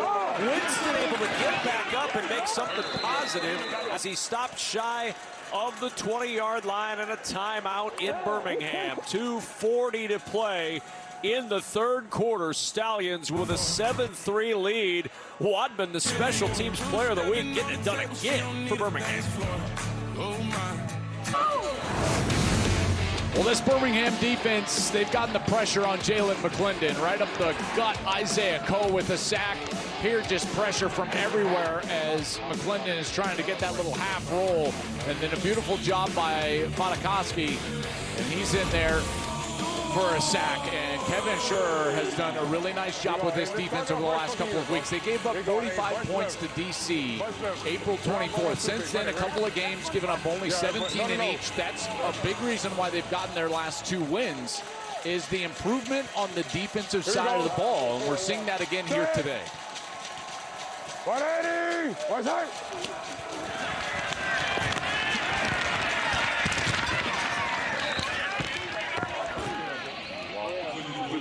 Tell Owen not to walk up in there. Hit it from depth. What is it? Big nickel. 4-yard gain on the play. Brings up 2nd down and 6 for Columbus. Second what now? 5. I love he's just going old school signals. He's like, I don't really want to use the helmet comms. You're safe. 180. What's that?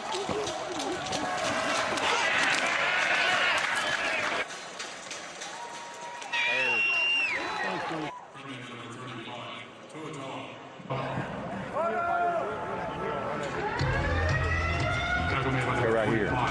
Mint Jack 2 hammer. Mint Jack 2 hammer. Mint Jack 2 hammer.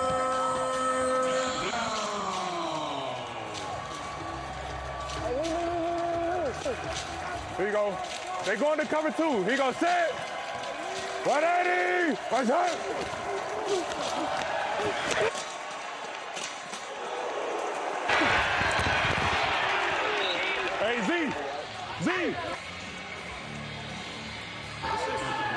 That's great fight from Jaquandre White to get that first down. It was completed short of the sticks. Here you see Birmingham, they're going to roll back into a cover 2, try to disguise that coverage a little bit. McClendon gets to the check down, and White, he's going to be short at contact, but then the extra fight right here, he's able to just get himself loose, spinning to the left.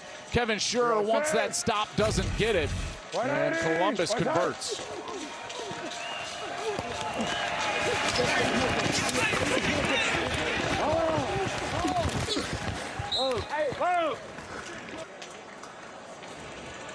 That's off number 40, Jaquandre White.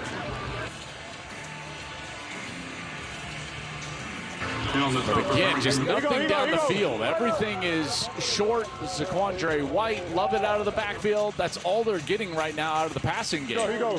Hey,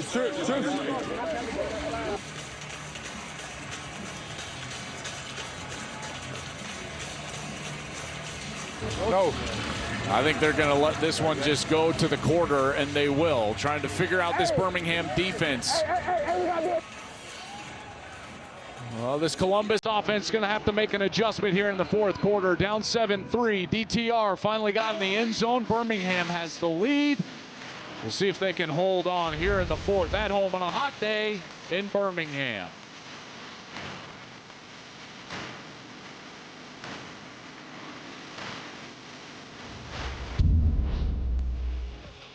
Let's go, boys. Hey, we got the score right here. Let's go.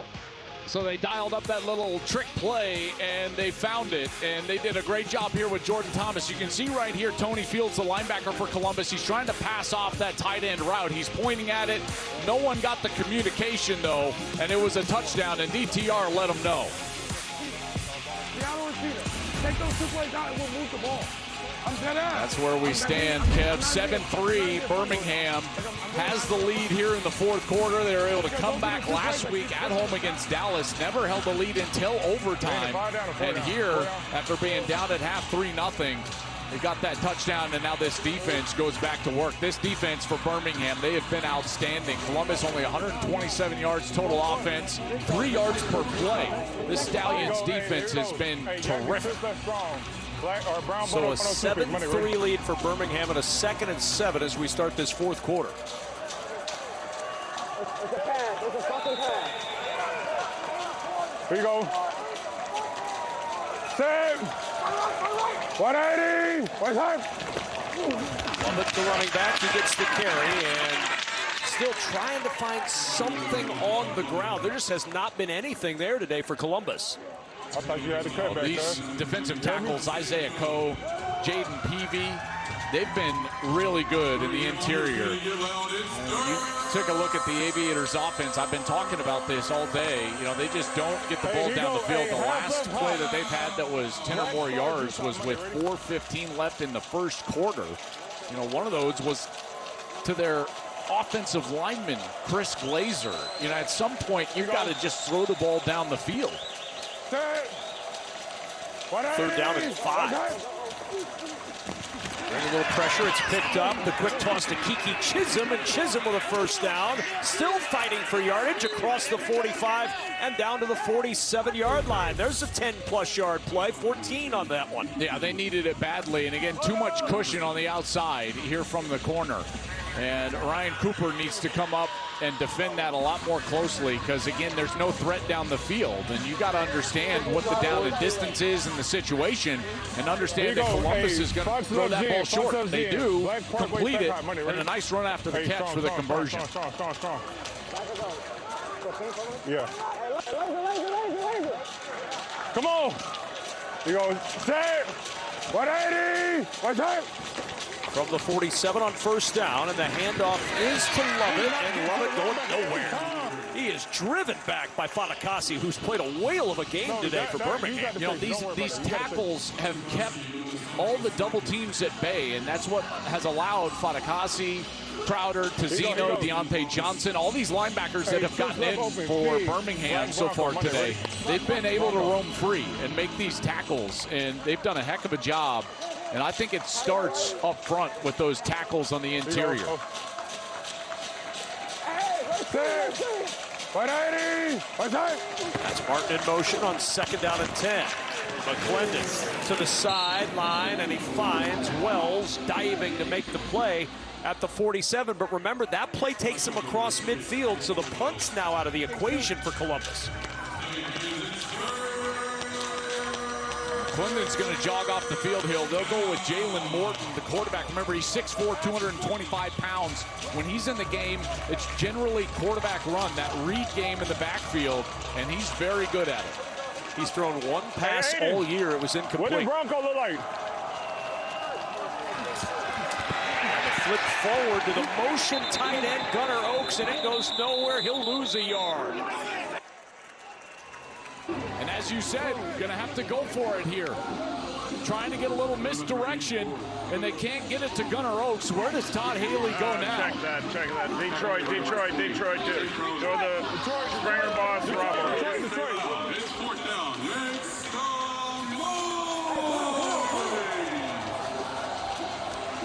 Here you go. Hey, flood left slide. Black Springer Boss Rubble. Monday, ready? Black Springer Boss Rubble. Black Springer Boss. 4th and 5. Giant play in this game early in the fourth quarter. 180. It's Tawa trying for the first down yardage, and the power at the end of the run got him the exact distance he needed. I knew that was going to 2. I should have told you. What a run from Toa Tawa. The physicality there right at the line to gain, getting himself that extra half yard. Here you go. And Columbus goes with the run game on 4th and 5, and they convert after not being able to run the football really at all. Good cutback right there. Then that contact against Trey Norwood, and he wins the battle. Brown Walk Cadillac. This is developing into a Columbus style of drive. Their 17th drive of 10 plays or more this year. 1st and 10. McClendon under pressure. Steps up, he'll throw down the sideline. Too tall for Chisholm, who had coverage blanketed on him from Ryan Cooper. Let's go back to that 4th down run from Toa Tawa, though. What power at the end. Yeah, and just determination. He knows he's got to get there, and he's contacted a yard short, and he's able to just get across that 43-yard line. Right here, there's nothing going on the left side. He finds that little seam in the defense, and he's able to get himself free for a first down. What a great run there. I thought McClendon on that first down, I thought he had a chance to run. He probably could have picked up 7 or 8 at a minimum. Decided to try to get the big play down the field. That's the first time he's thrown the ball over 10 yards down the field all day. On 2nd and 10, off play action. Clean pocket for McClendon. Nobody open. Now he'll tuck and run, and he's tripped up as he falls forward near the 35. Finally trying to take a shot there on a big, heavy play action. Get a little bit of a run game going. Go with the play action. But Birmingham's defense was ready for it. He does a nice job there getting what he can get and producing an easier 3rd down right here. Good protection by this offensive line, and he just doesn't have it down the field. Good job by the safety staying deep. But McClendon is able to get down there, and now they've got a 3rd and short. Bronco, or Nato. Nato. Play clock under 5, gonna have to hurry. 180, one time. Just got the snap on 3rd and 4. McClendon flushed again. He'll tap. McClendon falls short of the first down. And now 4th down and a decision. You've got a brand new kicker. You're down 4 with 9 to play. Is that my fault or yours? Looks like Ted Ginn's going to trot out his brand new kicker, Jonah Dalmas. And he was true earlier today. This one's a bit longer. I believe it's going to be, what is this, 55? It's going to be a 55-yard try for Dalmas. His long at Boise State was 56. Hit from 48 earlier today. And that kick is blocked. Ball scooped up down the sideline. Roaming is Gilmore. Nice move on the run. Gilmore all the way in for Birmingham.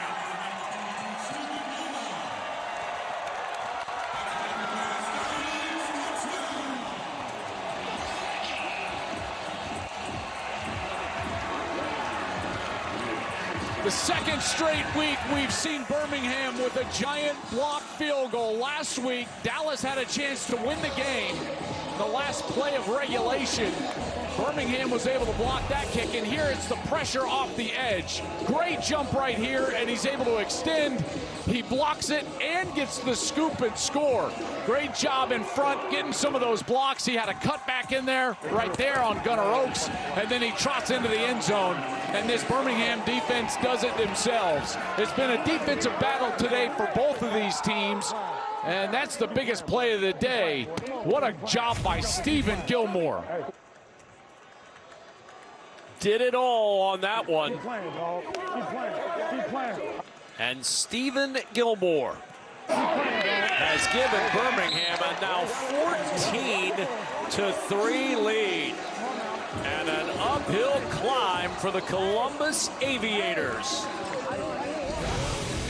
Stephen Gilmore, the block, the scoop, the score with moves on the way. A.J. McCarron feeling good. His team pointed upwards late in the year. Plenty on the line. You see, if the playoffs came today, neither of these teams would be in, but Birmingham trying to win their way into a tie with Louisville at 4-4. Columbus, even with a loss, they're not out of it completely, although the road becomes very difficult for the Aviators.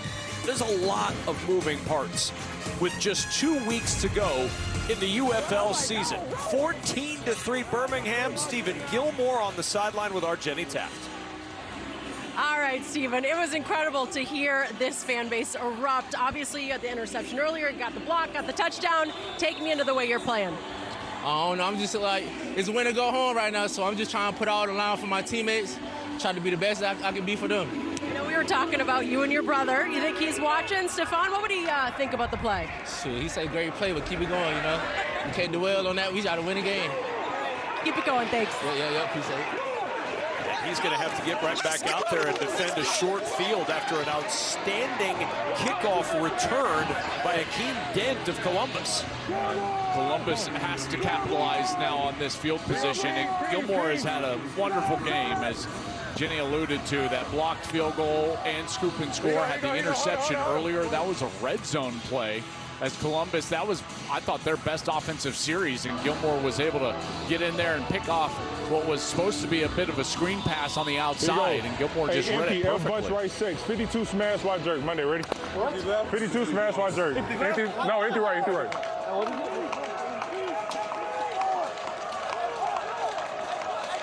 First down from the 47 for McClendon and the Aviators offense. 180. Watch out.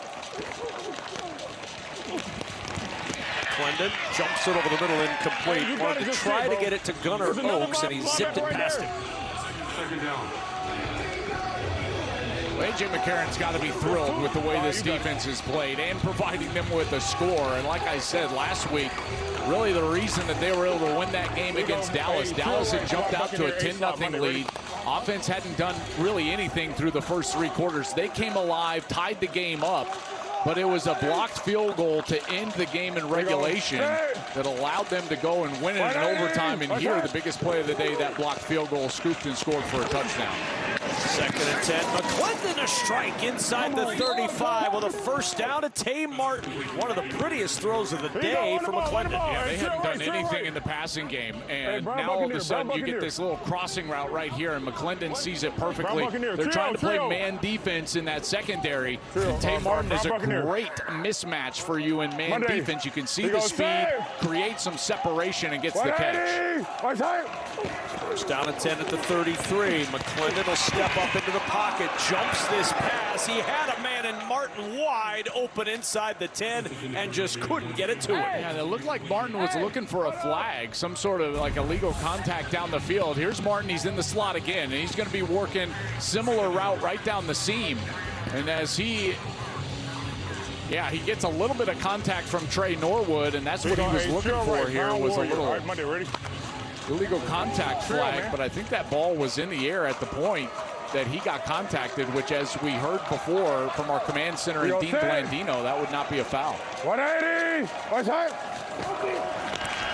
Second and 10. Over the middle, McClendon Short to Martin, who's down at the 29-yard line. 6.5 to play, down 11, obviously in 4-down territory. You know, they're not a quick strike offense. You said it earlier, Kev. 17 drives of 10 plays or more coming into today's ball game, and here they're on another long march trying to get a score. Auburn two-hammer. 75 to go. You got a Casio. Final instructions, the Aesop, Winston in the slot left. Here you go, set. 180. Right side. 3rd and 6, they bring pressure. It's picked up. McClendon checks it short.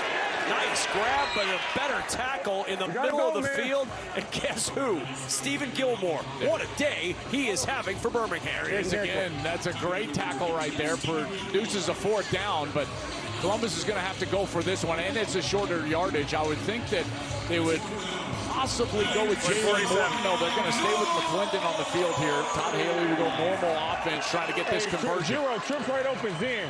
130 Z selection. Am I ready? 130. Last 4th down, they ran it with Tawa. They needed 5 for that one. This time it's White. Got to force him to throw it deep, Kev. You got to be up in the face of these wide receivers. That's what it looks like they're doing. Oh, and he's got to use a timeout. That play clock was down to 0, and McClendon has to burn a valuable timeout with 5:18 to go in the 4th. Columbus. Listen. Call them because when I'm in the eye, the linebackers get even. If we run Brown Bono out of gun, I will get a yard. You get what I'm saying? Like, because I'm going to hit it. Like, I ain't got to come down. Now the linebacker's throwing, bro. It's a yard. But we can do what we want to do. 4th and 2. Come on, same shit. Where we going? What do you like? I really want to run the ball. Okay, let's go Kings and let's go. Just go Butter. I'll make it right. Here goes. Come on. You got a Z find. You got a Z find it.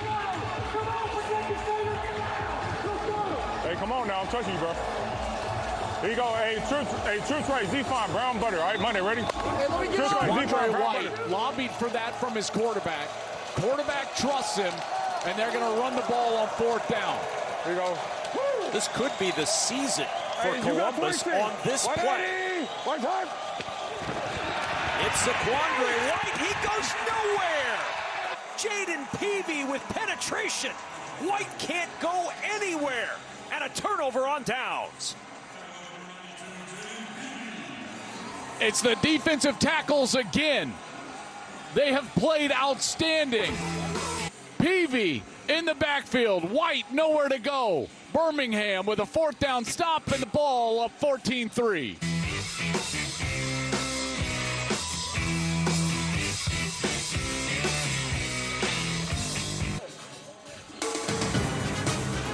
Today's game is sponsored by T-Mobile. On short yardage, you've got to block your inside gap. Here's Peavy right here. And what you're going to see is Bless Harris. He doesn't get the inside gap blocked. And so Peavy is able to split inside of the tackle right there.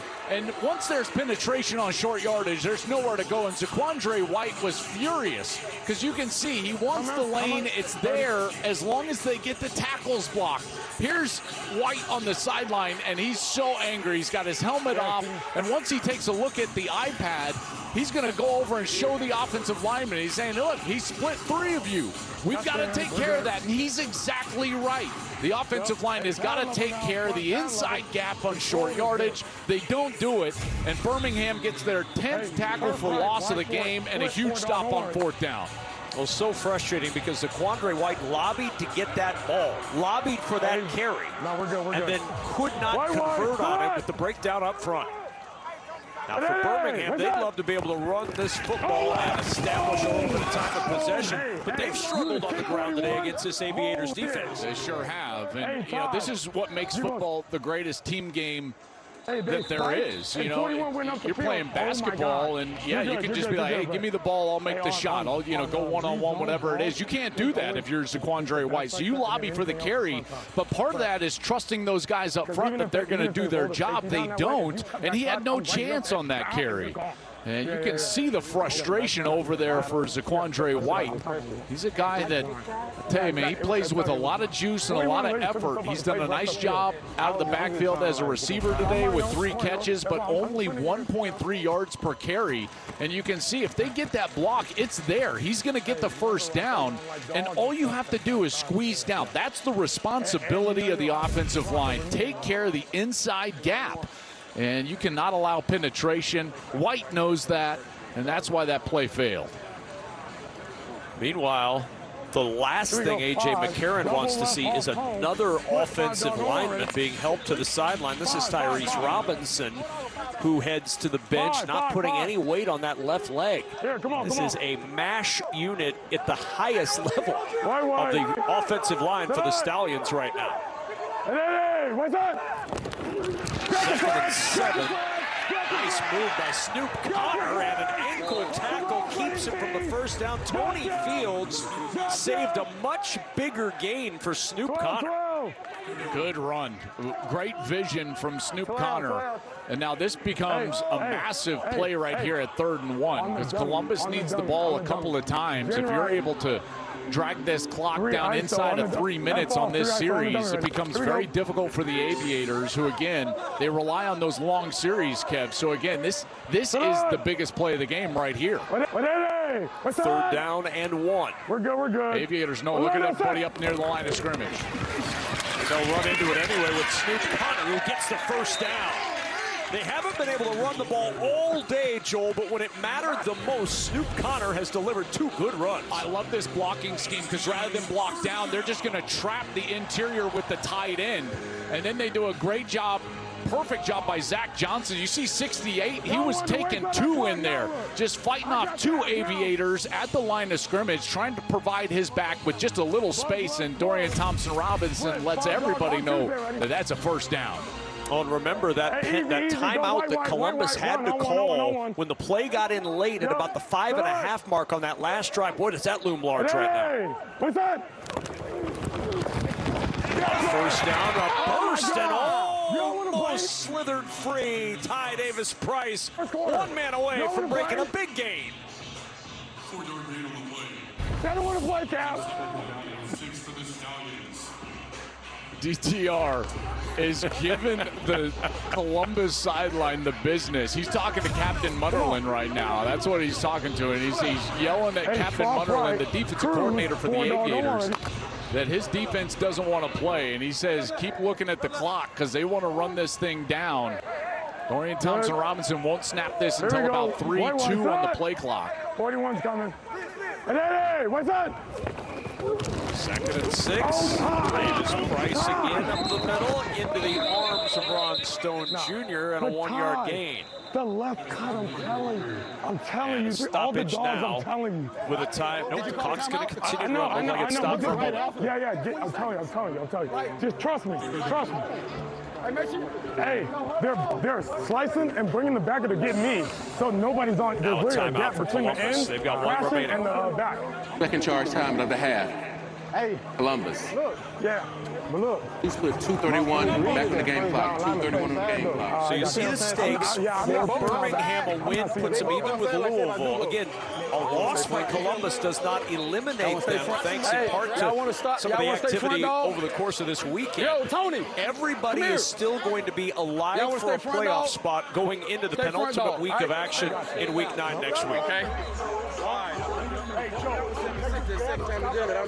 And then move up to under. I'll make sure. Yes, I got you. He's working at anything stupid, I'm yanking your ass out the game. Once you get outside the box, give me eyes. Yep. 3rd and 5. I'm telling you to cut this line back. No, it's not up. You got to go on left. You got to all go on left. Flush down, I can get water. Hey, 1 timeout of the 2-minute warning. The only stoppages Columbus has left to work with. There we go. White, sit on. Hey, what's up? On 3rd down, DTR. dancing around, fires. It is short of the first down at the 45-yard line. That is not what you wanted to do. You know, they were trying to give Dorian Thompson-Robinson the option there to run or throw. The problem is you go out of bounds short of the first down, and now Columbus gets to save that timeout. They'll wait till the 2-minute warning, and they'll get the ball back. Now, granted, they got to go fast. Clock is going to run. Outside of 2 minutes, even incompletions and out of bounds, the clock will run after the play clock hits 30. So 2-minute warning here in Birmingham. Limited time to work with. The Aviators down 11. Hey.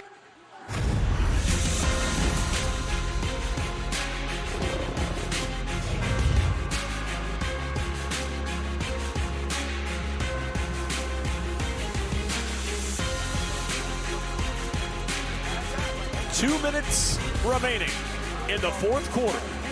14-3. Birmingham with the lead with Joel Klatt, Jenny Taft, Dean Blandino, our entire Fox Sports crew. I'm Kevin Kugler. Punt time for Colby Wadman, and a long, steep hill on a hot afternoon in Birmingham still to climb for the Aviators. Colby Wadman has been sensational the last couple of weeks. He's been great today. Let's see if he can pin him down inside of the 10-yard line.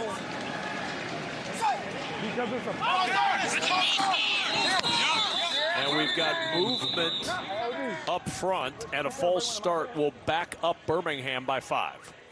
False start. Kicking team, number 3. 5-yard penalty. 4th down. So Lance Boykin moving a little early, and it's 4th and 7. You know, that's big, because if Columbus comes after this and just has a running into the kicker, then it's still 4th down. It doesn't give them a first down, so it allows you as a rusher to be a bit more aggressive, knowing that you're not going to give the ball right back to Birmingham if you were to bump the kicker.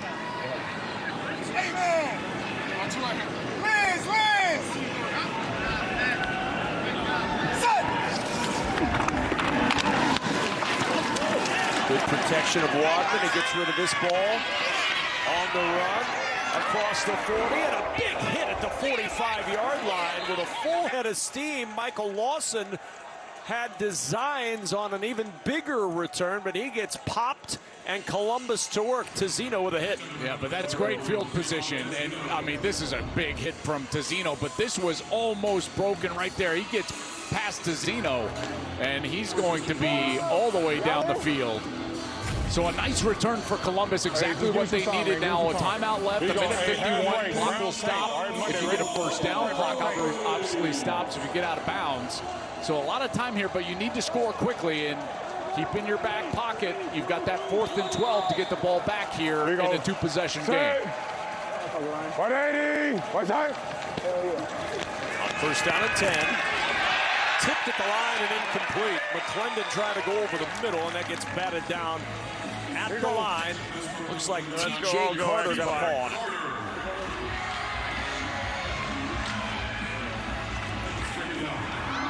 Leave it how it is. Here you go. Hey, trip stuff open. Hop. 53, all go block. Monday, ready? Yeah. Hop. It's going to be hot. Here you go. Set. 180. What's that? McClendon on 2nd and 10. Across it's Chisholm. And Chisholm down at the 49.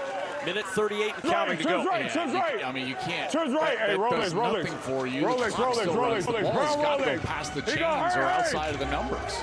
Here you go. Set up. 3rd and 7.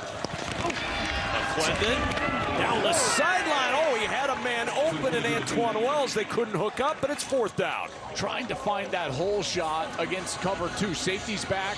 Corner is going to play underneath. And you're trying to find Juice Wells just right there, and Wells just kind of slows up. You see him out of his break. He got on the outside of Stephen Gilmore and slowed up just a little bit. If he's on his horse, that's probably a catch and a big one. Monday, ready? Yeah. So now 4th down and 7 in the ball game right here for Columbus. Here go, set. 180. What's that? 4-man rush. McClendon Ball deflected at the line. It's intercepted into the hands of Tay Crowder and the Birmingham defense. They've been the story all day, and the Stallions deliver in the crunch again.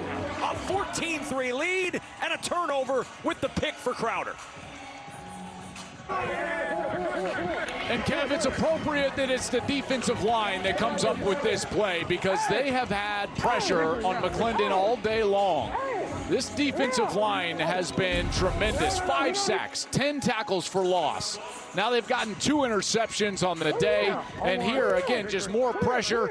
Ball batted up into the air, and it's a pick for the Stallions, and they're going to win this game.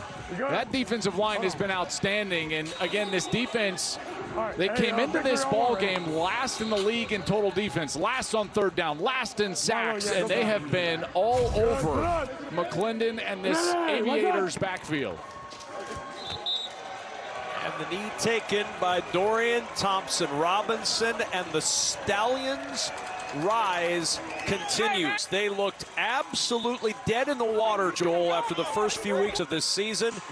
And with a win today, Birmingham back to even 500 and right back in the playoff picture. That's right, and they have the tiebreak over Louisville, so they'll slide into that 4th spot in the playoffs after their 3rd straight win.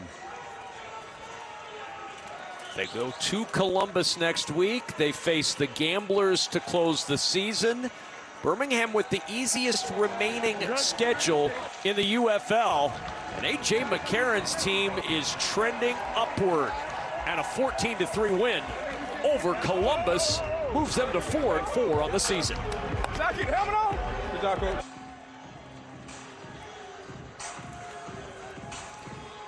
These two teams meet again next week in Columbus. A short week to work on.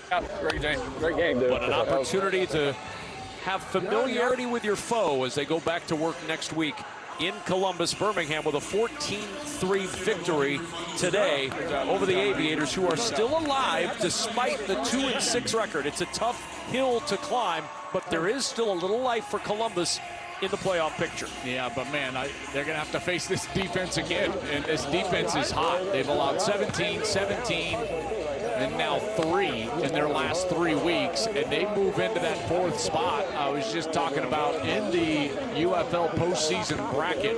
They beat Louisville week 1. They would get the tie break, so this is what it would look like. Birmingham would go to Orlando, D.C. would go to St. Louis. And this Birmingham team, I tell you, we talked a lot about DTR and what he meant for this team, jumping in here, giving them energy. But how about the defense and the way that they have righted the ship? And obviously today, just a dominant performance by that front 7. Birmingham with the win. They're now 4-4 as we go to Jenny Taft. We had to win the game somehow.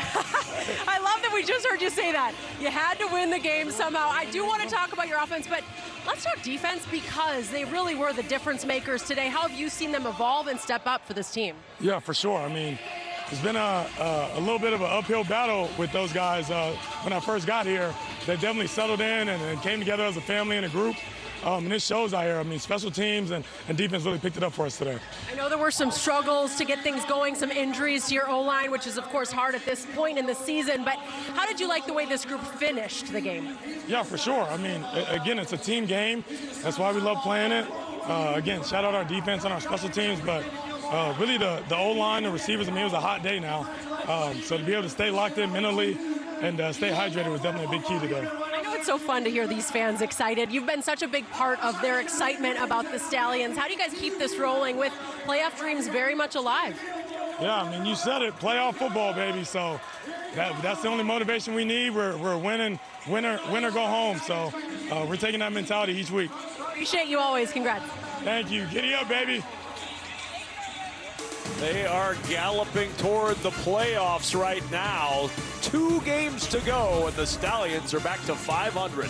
Don't go anywhere. Back with more post-game coverage right after this on Fox.